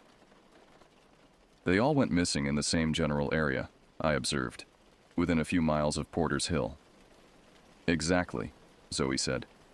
"And in every case, the search and rescue teams found no trace of the missing people. No bodies, no equipment, no signs of struggle.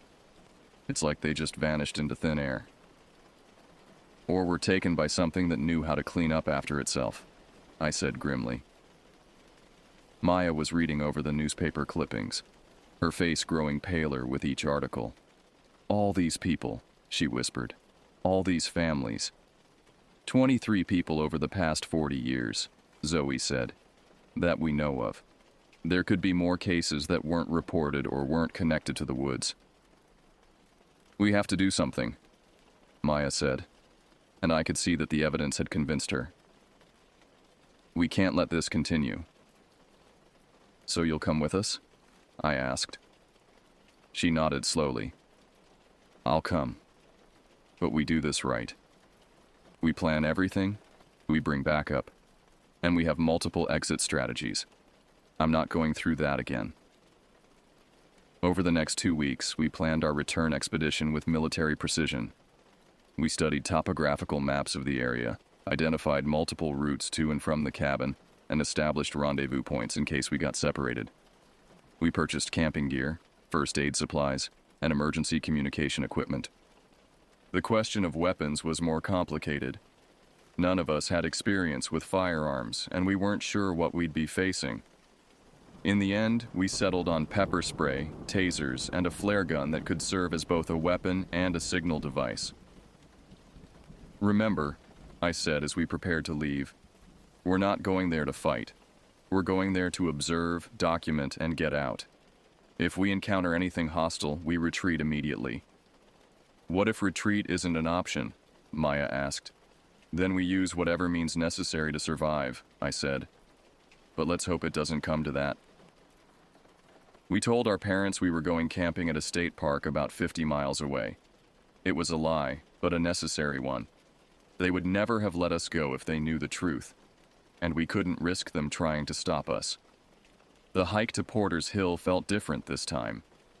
We were more alert, more cautious, constantly scanning the trees for any sign of danger. The woods seemed quieter than usual, as if the normal sounds of wildlife had been muted by some unseen presence. "Are you getting that smell again?" Zoe asked as we climbed the hill toward the cabin. I sniffed the air and immediately regretted it. The sickly sweet odor was there, faint but unmistakable. It was the same smell we'd encountered months ago, the scent of artificial sweetness mixed with decay. "It's getting stronger," Maya observed, her voice tight with tension. We reached the clearing where the cabin sat, and immediately I knew something was wrong. The building looked exactly as it had during our first visit, well-maintained, recently cleaned, with that unnaturally perfect appearance that had seemed so suspicious. "The police said it was abandoned," I said quietly. "Covered in dust, boarded up." "Well, it's not abandoned now," Zoe replied, pointing to the windows. "Look, there are lights on inside." She was right. A warm yellow glow was visible through the cabin's windows, as if someone had lit oil lamps or candles. The front door was slightly ajar, just as it had been during our first visit.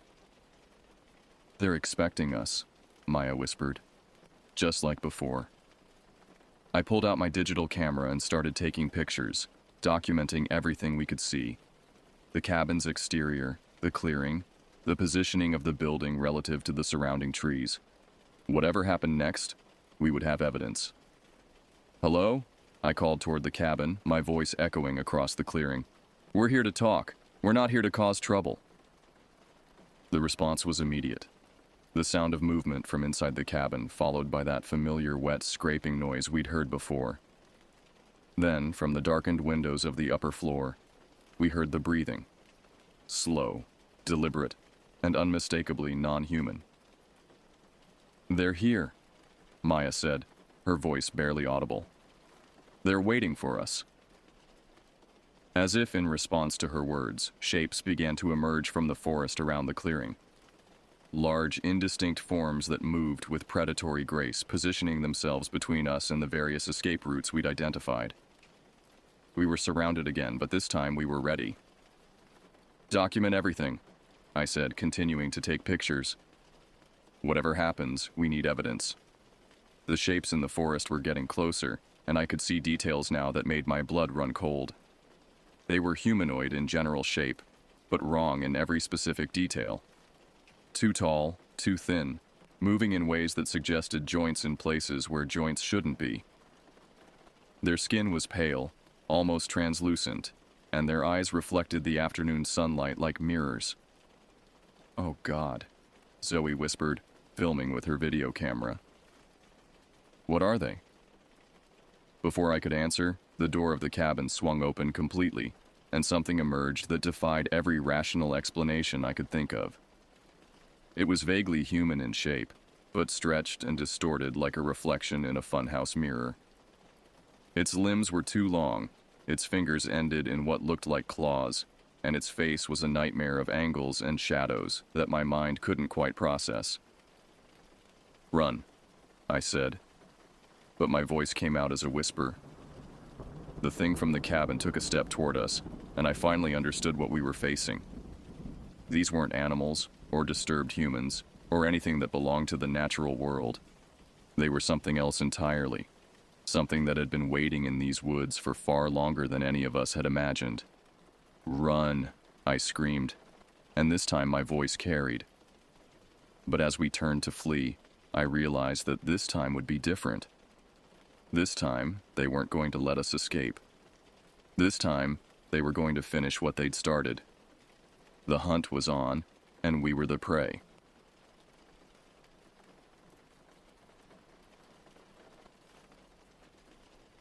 The crisp autumn air nipped at my face as I zipped up my jacket, standing at the edge of the dense forest that bordered the small town of Millbrook. It was early October, and the leaves were just beginning to turn, painting the landscape in a tapestry of reds, oranges, and yellows. I couldn't help but feel a sense of nostalgia wash over me as I gazed into the woods, remembering countless camping trips from my younger days. "Hey, Alex, you gonna stand there all day, or are we heading out?" called a voice from behind me. I turned to see my best friend, Ethan, grinning as he hoisted his backpack onto his shoulders. Yeah, I'm coming, I replied, shaking off the memories and grabbing my own pack. Just taking in the view. Our group of 5 had been planning this camping trip for months. It was meant to be our last hurrah before we all went our separate ways after graduation. Ethan and I had been friends since elementary school, and we'd met the others, Mia, Lucas, and Olivia, in high school. We'd been through thick and thin together, and this trip felt like the perfect way to cap off our friendship before we headed off to different colleges. As we set off into the woods, following a barely visible trail, I couldn't shake the feeling that something was different about this trip. Maybe it was the unusually warm weather for October, or the eerie quiet that seemed to blanket the forest.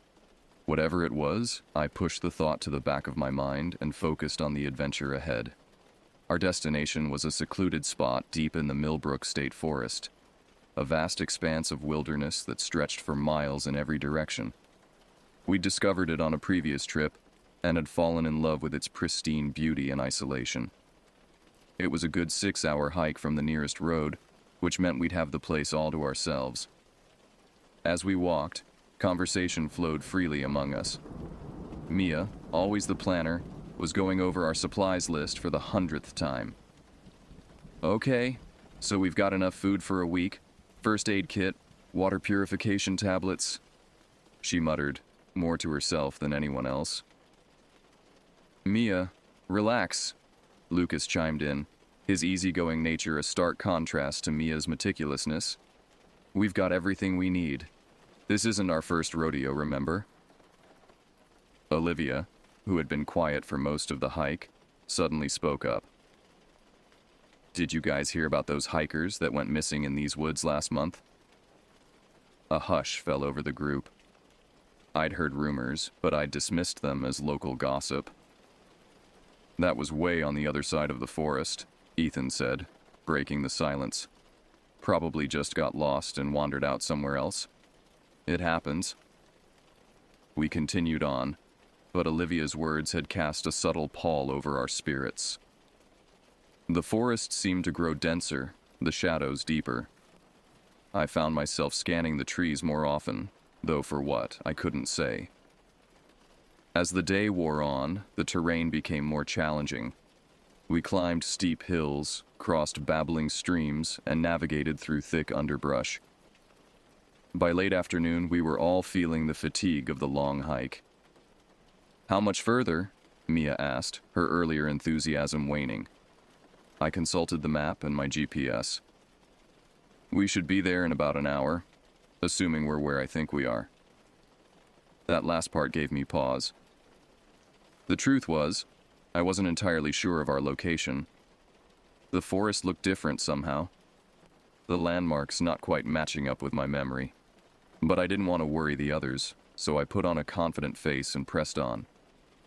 The sun was setting by the time we finally reached our campsite. It was a small clearing nestled between 2 hills, with a clear stream running nearby. We set about making camp, falling into our usual roles with practiced ease. Ethan and Lucas gathered firewood, Mia and Olivia set up the tents, and I got to work on starting the fire. As night fell, we sat around the crackling flames, roasting marshmallows and sharing stories. The earlier unease had dissipated, replaced by the comfortable camaraderie we'd always shared. Yet as I gazed into the darkness beyond our little circle of light, I couldn't shake the feeling that we were being watched. "Did you guys hear that?" Olivia suddenly asked, her voice barely above a whisper. We all fell silent, straining our ears. For a moment, all I could hear was the pop and hiss of the fire. Then, faintly, I caught it, a rustling in the underbrush too deliberate to be the wind. "Probably just a deer," Lucas said, but he didn't sound convinced. "I'm going to check it out," I said, standing up and grabbing my flashlight. "Alex, wait," Mia said, grabbing my arm. "Maybe we should all go together." I nodded, and we all got up, flashlights in hand. We moved cautiously towards the edge of the clearing, our beams of light cutting through the darkness. The rustling had stopped, but the silence that replaced it was somehow more unnerving.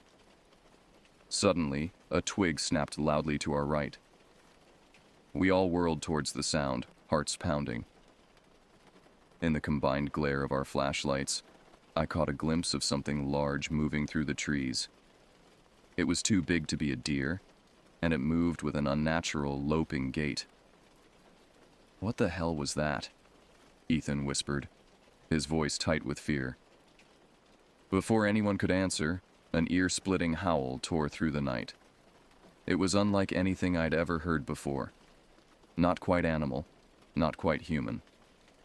We stumbled backwards, nearly tripping over each other in our haste to get back to the campfire. "We need to get out of here," Olivia said, her face pale in the firelight. "It's pitch black out there," I countered, trying to keep my voice steady. "We'd never find our way back in the dark. We're safer here by the fire." No one seemed happy with this decision, but they knew I was right. We huddled closer together, our eyes scanning the darkness beyond the firelight. Sleep was out of the question now. As the night wore on, we heard more sounds, rustling, snapping twigs, and once what sounded like heavy breathing just beyond the edge of our camp. But whatever was out there never showed itself. When dawn finally broke, we were exhausted and on edge. The forest, which had seemed so inviting yesterday, now felt oppressive and threatening. "We need to leave," Mia said, and no one argued. We packed up camp in record time, barely speaking as we worked. As we shouldered our packs and prepared to head out, I noticed something that made my blood run cold. There, at the edge of our campsite, were tracks. Huge, misshapen prints that looked almost, but not quite, human. "Guys," I called out, my voice shaking. "You need to see this." They gathered around, staring at the tracks in stunned silence. What could have made those?" Olivia asked, her voice barely above a whisper. No one had an answer. We exchanged worried glances, the unspoken question hanging in the air. Do we follow the tracks, or run in the opposite direction? After a brief discussion, we decided to head back the way we came. Whatever had made those tracks, we didn't want to run into it. We set off at a brisk pace, all thoughts of enjoying the scenery forgotten in our haste to get back to civilization. But as we hiked, it became increasingly clear that something was wrong. The landmarks weren't matching up with our map, and even the GPS seemed confused, showing us in a completely different part of the forest than where we should have been. "We're lost," Lucas finally said, voicing what we'd all been thinking. The realization hit us like a physical blow. We were lost in a vast forest with limited supplies and something unknown stalking us. Panic began to set in. "Okay, let's not freak out," I said, trying to project a calm I didn't feel. "We need to find high ground, see if we can spot any landmarks." We changed course, heading for a hill we could see in the distance. The climb was steep and arduous, made worse by our fatigue and fear. By the time we reached the top, we were all breathing heavily. The view from the hilltop was breathtaking, but it did little to lift our spirits. Forest stretched as far as the eye could see in every direction, with no sign of roads or buildings. We were well and truly lost. As we stood there trying to figure out our next move, a distant sound caught our attention. It was faint, but unmistakable. The rhythmic thump of helicopter blades. "Over here!" Ethan yelled, waving his arms frantically. "We're over here!" We all joined in, shouting and waving, hoping against hope that whoever was in the helicopter would see us. For a heart-stopping moment, it seemed like they would pass us by. Then, miraculously, the helicopter changed course, heading straight for our hilltop.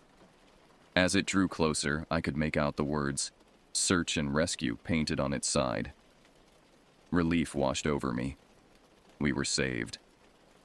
The helicopter landed in a small clearing nearby, and two men in bright orange jumpsuits jumped out. They ran towards us, concern etched on their faces. "Are you the group from Millbrook?" one of them shouted over the noise of the rotors. We nodded, too overwhelmed to speak. "Thank God," the man said. "We've been looking for you for 2 days. Your parents reported you missing when you didn't come back on schedule." As they led us to the helicopter, bombarding us with questions about our health and what had happened, I couldn't shake the feeling that we were leaving something unfinished. The mystery of what we'd encountered in the woods would haunt me for years to come. The flight back to Millbrook was a blur. We were checked over by paramedics, debriefed by local authorities, and finally reunited with our frantic parents. The official report chalked our experience up to getting lost and letting our imaginations run wild. But we knew the truth. Something was out there in those woods, something that defied explanation. In the years that followed, our group drifted apart, as we'd always known we would. College, careers, and life took us in different directions, but we remained bonded by the memory of that camping trip and the terror we'd shared. I never went camping again after that. The thought of being in the woods at night filled me with a primal fear I couldn't shake. But sometimes, on quiet nights when the wind whispers through the trees, I find myself thinking about what's out there in the darkness, just beyond the reach of our understanding. And I wonder if someday it might find its way out of the woods and into our world. The days following our rescue were a whirlwind of activity. Local news stations camped outside our houses, clamoring for interviews about our harrowing ordeal in the wilderness. We stuck to the official story that we had simply gotten lost, but exchanged knowing glances whenever the subject of strange noises or tracks came up. Our parents, initially overjoyed at our safe return, soon began to notice changes in us. We were jumpier, more prone to startling at sudden noises. None of us wanted to go anywhere near the woods, and we found ourselves avoiding even the small park in the center of Millbrook. School became a challenge. Concentrating was difficult when every shadow seemed to hold a potential threat. Our teachers were understanding at first, but as weeks turned into months, their patience began to wear thin. It was Mia who first suggested we meet to talk about what had really happened. 6 months after the camping trip, we gathered in her basement, away from prying eyes and ears. "We need to talk about it," she said, her usually confident voice tinged with uncertainty. "About what we really saw out there." For a moment, no one spoke. Then, like a dam bursting, we all started talking at once. We compared notes, filled in gaps in each other's memories, and tried to make sense of the inexplicable. "Those tracks," Lucas said, his face pale. "They were like nothing I've ever seen. Too big to be human, but shaped all wrong for any animal I know." Olivia nodded. "And that howl? God, I still hear it in my nightmares." As we talked, a sense of relief washed over me. We weren't crazy. We had all experienced the same things, seen the same impossibilities. But our relief was short-lived.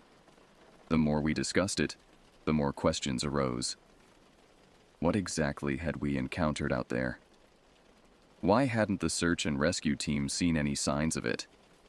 And most troublingly, why did it seem like the authorities were so quick to dismiss our story? In the months that followed, we dove deep into research.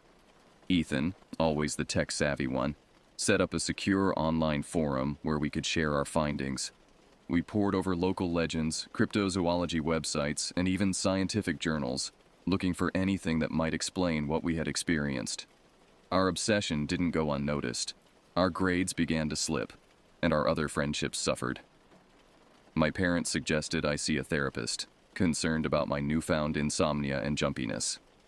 I went, but found myself unable to open up about what was really bothering me. How could I explain something I didn't understand myself? As our high school graduation approached, a new development shook our world.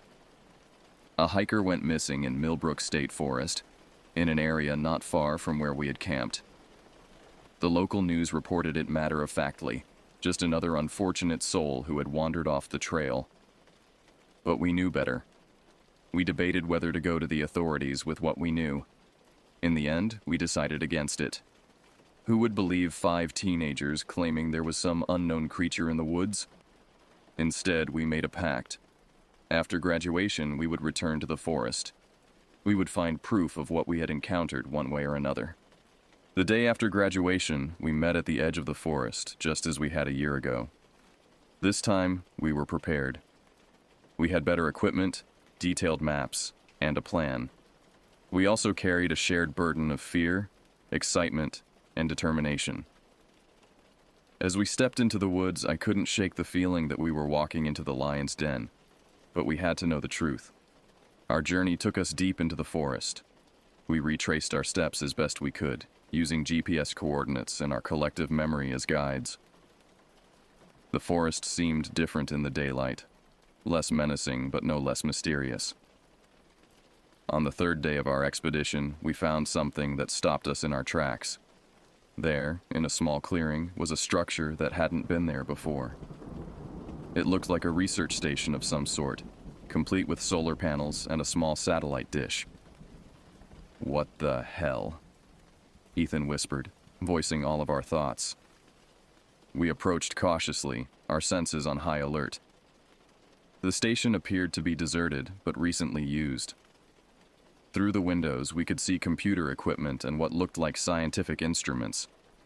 "Guys, look at this," Mia called out. She was pointing at a symbol emblazoned on the side of the structure, a stylized eye within a triangle. "I've seen that before," Lucas said, his voice tight. "It was on the uniforms of some of the guys who debriefed us after we were rescued." A chill ran down my spine. What was going on here? Before we could investigate further, the sound of an approaching vehicle sent us scrambling for cover. From our hiding spot in the underbrush, we watched as a black SUV pulled up to the station. 2 men in dark suits got out, followed by a woman in a lab coat. "Any new sightings?" one of the men asked. The woman shook her head. "Nothing concrete, but the audio recordings from last night are interesting. I think we're getting close." They went inside the station, leaving us reeling from what we'd overheard. They were looking for something too. The same thing we had encountered. We retreated quietly, our minds racing. This discovery changed everything. It wasn't just about our experience anymore. There was clearly something bigger going on. Over the next few days, we observed the station from a distance, watching the comings and goings of various personnel. We overheard snippets of conversations about the subject, containment protocols, and government oversight. On our last night in the forest, we heard it again. That bone-chilling howl that had haunted our nightmares for the past year. This time, it was followed by a flurry of activity from the research station. Floodlights snapped on, illuminating the surrounding forest. We could hear shouts and the sound of equipment being mobilized. We should have left then, should have run as far and as fast as we could. But our need for answers overwhelmed our common sense. We crept closer, trying to see what was happening. That's when everything went sideways. A spotlight swept over our position, and suddenly there were shouts of "intruders" and "secure the perimeter." We ran, our hearts pounding in our ears. The forest that had once felt so familiar was now a maze of shadows and hidden dangers. We could hear our pursuers crashing through the underbrush behind us. As we fled, I caught a glimpse of something moving through the trees parallel to us. It was large, bipedal, but moved with an inhuman grace. For a split second, it turned its head towards me, and I saw eyes that reflected the moonlight like a cat's. Then it was gone, melting into the darkness as if it had never been there. We managed to evade our pursuers and make it back to Millbrook, but we knew our lives would never be the same. We had glimpsed something beyond the veil of everyday reality, something that powerful people wanted to keep secret. In the years that followed, we tried to move on with our lives. We went to college, started careers, formed new relationships, but we could never fully leave behind what we had experienced. We kept in touch, sharing any new information we came across. Strange sightings in other forests across the country, whispered rumors of government cover-ups, theories about creatures that defied scientific explanation. Sometimes, late at night, I find myself staring out my window, looking towards the distant line of trees that mark the edge of Millbrook State Forest. I wonder about what's out there, about the truths that lie hidden in the shadows. And I know that someday, somehow, I'll find my way back to those woods, because some mysteries demand to be solved, no matter the cost. The creature we encountered, the secret research station, the government agents, they're all pieces of a larger puzzle, one that I'm determined to solve. As I sit here writing this account, I can't help but feel that I'm being watched. Maybe it's paranoia, a lasting effect of our ordeal. Or maybe, just maybe, the thing from the forest has found its way here, to the fringes of our civilized world. So I leave this record, a testament to what we experienced and what we discovered. If you're reading this, know that the world is stranger and more dangerous than you can imagine. And if you ever find yourself in the deep woods and hear an otherworldly howl echoing through the trees, run. Run, and don't look back. Because in the end, some truths are better left uncovered, some mysteries better left unsolved. But for those of us who have glimpsed behind the curtain, there's no going back. We are forever changed, forever searching for answers in the echoes of the wilderness. Years passed, and our group drifted apart. We all tried to move on with our lives, but the memory of what we'd experienced in Millbrook State Forest never truly left us.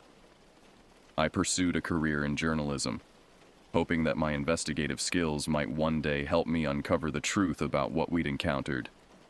It was a crisp autumn day, much like the one when our original camping trip began, when I received an encrypted email from Ethan. My heart raced as I read its contents. "Alex, I've found something. Meet me at the old diner outside Millbrook. Come alone." I didn't hesitate. Within an hour, I was in my car, driving towards the town I'd avoided for so long. As I approached Millbrook, the familiar silhouette of the forest loomed on the horizon, sending a shiver down my spine. The diner was nearly empty when I arrived. Ethan sat in a corner booth, his eyes darting nervously around the room. He'd changed in the years since I'd last seen him. His once carefree face now etched with worry lines, his eyes haunted by some unseen burden. "Thanks for coming," he said as I slid into the booth across from him. "I wasn't sure if you would." "Of course I came," I replied. "What's going on, Ethan? What have you found?" He glanced around once more before pulling out a USB drive. "I've been doing some digging," he whispered. "Hacking, if we're being honest.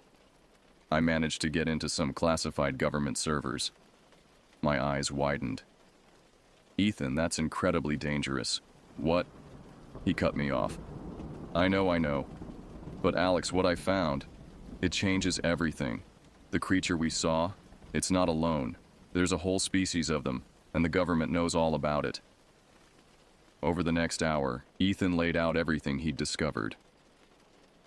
The creatures, officially classified as unidentified biological entities, or UBEs, had been known to the government for decades. The research station we'd stumbled upon in the forest was just one of many across the country, all dedicated to studying and containing these beings. "But why keep it secret?" I asked. "Why not tell the public?" Ethan's face darkened. "Because they're not just studying them, Alex. They're weaponizing them." The implications of his words hit me like a physical blow. Before I could respond, the diner's door chimed. 2 men in dark suits walked in, their eyes scanning the room before settling on our booth. "We need to go," Ethan said, his voice tight with fear. "Now." We slipped out the back door just as the men reached our table. Ethan's car was parked nearby, and we jumped in, tires squealing as we peeled out of the parking lot. "Where are we going?" I asked as Ethan sped down the highway, constantly checking the rearview mirror. Back to where it all began, he replied grimly. The forest. There's someone there who can help us. Someone on the inside who wants to blow this whole thing wide open.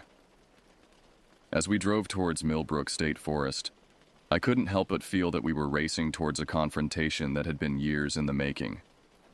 Whatever answers awaited us in those woods, I knew our lives would never be the same again. The sun was setting as we reached the forest's edge, casting long shadows across the road. Ethan pulled off onto a barely visible dirt track, the car bumping and jostling as we made our way deeper into the woods.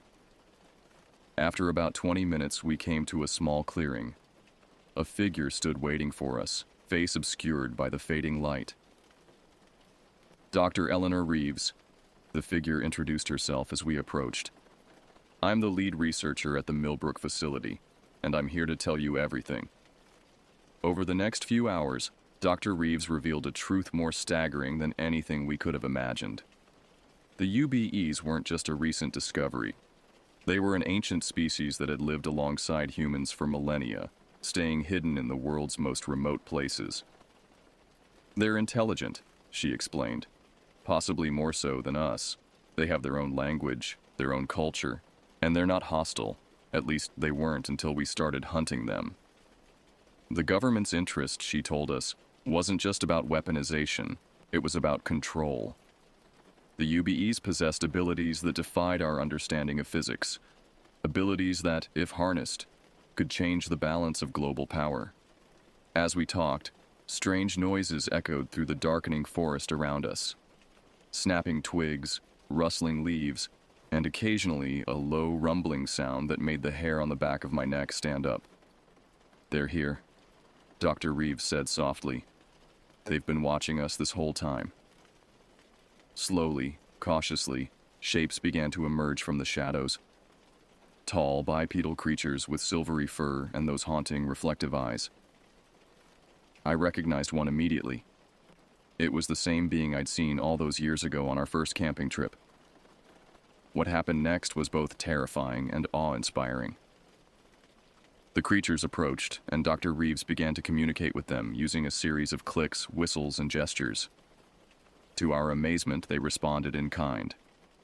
They want to talk to you, Dr. Reeves said, turning to us. They remember you from before. They say you were the first humans in generations to see them and not respond with fear or aggression. As Ethan and I stood there, rooted to the spot in equal parts fear and wonder, one of the creatures stepped forward. It extended a long, clawed hand towards us, palm up, a gesture of peace. In that moment, I understood that we stood on the precipice of something monumental. This wasn't just about uncovering a government conspiracy or solving a personal mystery. This was about bridging the gap between two intelligent species, about rewriting our understanding of our place in the world. But even as I reached out to accept the creature's gesture, a new sound cut through the night, the whir of helicopter blades and the harsh glare of searchlights cutting through the canopy. They found us, Dr. Reeves said, her voice tinged with panic. We need to move now. As chaos erupted around us with UBEs melting back into the shadows and the sound of vehicles crashing through the underbrush, I knew that our journey was far from over. In fact, it was just beginning. We had stumbled upon a truth larger than ourselves, a secret that could reshape the world as we knew it. And now, running through the dark forest with creatures of legend by our side and government agents on our heels, I realized that the real adventure and the real danger was just beginning. The story of what happened next, of our desperate flight through the forest, of the alliances we forged with the UBEs, of our efforts to expose the truth to the world, well, that's a tale for another time. But know this: the world is vaster, stranger, and more wondrous than most people ever realize. And sometimes, the greatest discoveries come not from looking to the stars, but from peering into the shadows of our own forgotten wilderness. The forest was alive with chaos.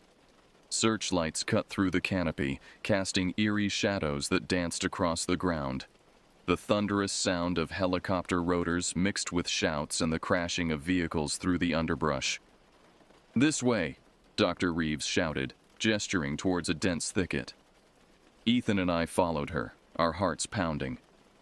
The UBEs moved alongside us, their movements fluid and silent despite their size. It was surreal, running for our lives alongside creatures that, until recently, I had thought were mere legends. We burst through the thicket into a small clearing. In the center stood what looked like an ancient, gnarled tree. But as we approached, I realized it was something else entirely. "A hidden entrance," Dr. Reeves explained hurriedly, pressing her hand against the bark. A section of the trunk slid away, revealing a dark passage. The UBEs have been using these for centuries. It's how they've stayed hidden for so long. We didn't have time to marvel at the ingenuity. The sounds of our pursuers were growing closer. We rushed into the passage, the UBEs following close behind. The last one in touched something on the inside of the trunk, and the entrance sealed seamlessly behind us. The tunnel was pitch black for a moment before bioluminescent fungi on the walls began to glow, bathing everything in an ethereal blue light. We moved quickly through the winding passages, the UBEs guiding us with gentle touches and soft vocalizations. After what felt like hours of walking, but was probably only about 30 minutes, we emerged into a vast underground cavern. My jaw dropped at the sight before us. It was an entire city, hidden beneath the forest. Structures that seemed to be a blend of grown crystal and shaped stone rose from the cavern floor. UBEs of various sizes moved about, some noticing our arrival with curious glances. "Welcome," Dr. Reeves said, her voice filled with awe, "to Lumina, one of the last great cities of the UBEs." As we stood there, trying to process the magnitude of what we were seeing, a group of UBEs approached us. They were adorned with intricate patterns painted on their fur, and they carried themselves with an air of authority. Dr. Reeves stepped forward and began to communicate with them in that strange language of clicks and whistles. After a few moments, she turned back to us. "The Council of Elders wants to speak with us," she said. "They say it's time for humans to know the truth. All of it." We were led to a circular chamber, illuminated by softly glowing crystals. The council, consisting of 7 elder UBEs, waited for us. As we sat before them, I couldn't help but feel like we were at a turning point in human history. Over the next several hours, through Dr. Reeves's translation, the council revealed a history that rewrote everything we thought we knew about our world. The UBEs, we learned, were not just ancient. They predated humans by millions of years. They had once lived openly on the surface, building advanced civilizations long before our ancestors had mastered fire. But a cataclysmic event, an impact from a massive asteroid, had forced them underground. As humans evolved and spread across the globe, the UBEs retreated further into the shadows, watching our progress with a mixture of fascination and concern. They had influenced our development in subtle ways over the millennia, becoming the basis for legends of forest spirits, yetis, and other cryptids in various cultures. But now, one of the elders said through Dr. Reeves, we face a common threat. The very planet we share is in peril, and we can no longer remain hidden. They spoke of climate change, of the destruction of natural habitats, and of the dangerous path humanity was on. The UBEs possessed knowledge and technology that could help address these global challenges, but they needed humanity's cooperation. This is why we allowed ourselves to be glimpsed more frequently in recent years, another elder explained. We hope to gradually reintroduce ourselves to humanity. But some in your government saw us as a threat, or worse, as a resource to be exploited. As the council spoke, I thought back to our original camping trip, to the fear and wonder we had felt. I realize now that what we had experienced was just the tip of an iceberg, a small glimpse into a world far more complex and magical than we had ever imagined. But our revelations were cut short by a distant rumbling. The cavern shook slightly, dust falling from the ceiling. "They've found the city," Dr. Reeves said, her face pale. "We're out of time." The council stood, their expressions grave. "We must evacuate," one of them said. "But first, we have a choice to offer you." They turned to Ethan and me. "You can return to the surface, pretend you never saw any of this. We will ensure your safety and anonymity. Or you can stay with us, help us bridge the gap between our peoples, and work to save this planet we all call home. But know that if you choose to stay, your old lives will be over. There will be no going back." Ethan and I looked at each other. In that moment, I saw in his eyes the same mix of fear and excitement that I felt. We had started this journey together all those years ago, driven by a need to understand what we had seen in the forest. Now we stood on the brink of a discovery bigger than anything we could have imagined. Another tremor shook the cavern, more violent this time. Alarms began to sound throughout the underground city. We were out of time. "We'll stay," I said, surprising myself with the steadiness of my voice. Ethan nodded in agreement. "Then let's go," Dr. Reeves said. "We have a lot of work to do." As we rushed through the evacuating city, following the council to a hidden hangar where sleek, organic-looking vehicles waited, I couldn't help but feel a mix of terror and exhilaration. We were leaving behind everything we had ever known, diving headfirst into a world of mysteries and wonders. But we were also embarking on the most important mission of our lives, to bridge the gap between two intelligent species, to protect the secrets of the UBEs, and to find a way to save our planet. As we boarded one of the vehicles, I caught a last glimpse of the underground city of Lumina. I knew that whatever happened next, our lives, and potentially the course of human history, would never be the same. The vehicle hummed to life, its controls responding to the thoughts of the UBE pilot. As we shot through a tunnel and emerged into the night sky, leaving behind the pursuing government forces, I realized that our story, the real story, was just beginning. What lay ahead was uncertain, filled with danger and the unknown. But as I looked at Ethan, Dr. Reeves, and our new UBE allies, I knew that together, we stood a chance of making a difference. The forest fell away beneath us as we soared into the clouds, leaving behind the world we knew, and heading towards a future none of us could have imagined. And as the first light of dawn broke on the horizon, I couldn't help but feel that despite all the challenges ahead, we were on the brink of something truly extraordinary. As our vehicle soared through the night sky, I couldn't help but marvel at its silent efficiency. Dr. Reeves explained that it used a form of anti-gravity technology, something the UBEs had mastered millennia ago. "Where are we going?" Ethan asked, his voice a mix of excitement and apprehension. One of the UBEs, who Dr. Reeves introduced as Zara, responded in a series of clicks and whistles. Dr. Reeves translated, "To one of our sanctuary cities. It's hidden in the Rockies, completely off the grid and undetectable by human technology." The journey took several hours, during which Dr. Reeves and Zara filled us in on more details about UBE society.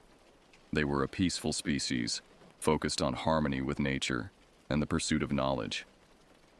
Their technology was bio-based, working in symbiosis with the natural world rather than exploiting it. As dawn broke, we descended into a mist-shrouded valley. The mist parted to reveal a breathtaking sight, a city that seemed to grow out of the mountain itself, with structures that blended seamlessly with the natural landscape. "Welcome to Haven," Dr. Reeves said as we landed. The next few weeks were a whirlwind of new experiences. Ethan and I underwent a crash course in UBE language and culture. We learned about their history, their technology, and their deep connection to the Earth. It was overwhelming at times, but also incredibly exciting. However, reality soon intruded on our wonder. News from the human world filtered in through Dr. Reeves's contacts. The government was in an uproar over our disappearance and the alien incursion. Conspiracy theories ran wild. and there was talk of mobilizing military forces to scour the forests.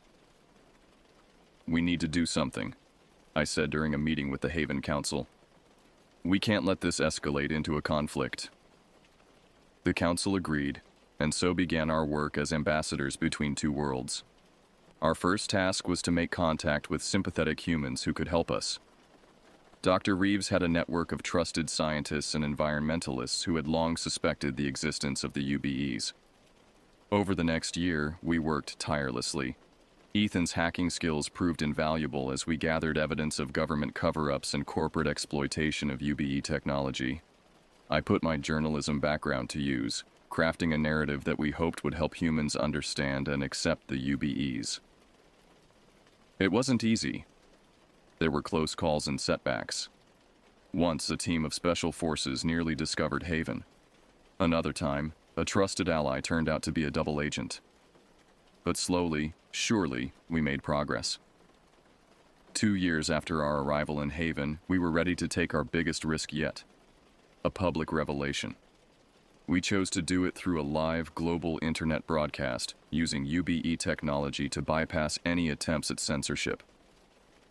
I'll never forget that day. Sitting in front of the camera, with Zara beside me and Ethan manning the technical side, I felt the weight of two civilizations on my shoulders. "People of Earth," I began, "what I'm about to tell you will change everything you thought you knew about our world."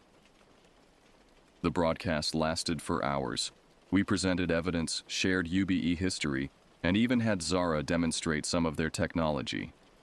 By the end, the internet was exploding with reaction, and governments around the world were scrambling to respond. The aftermath was chaotic. There were denials, accusations of hoaxes, and calls for military action. But there were also millions of people who believed us, who were excited about the possibilities this new relationship could bring.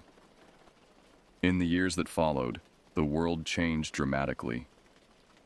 The revelation of the UBEs and their advanced eco-friendly technology accelerated efforts to combat climate change.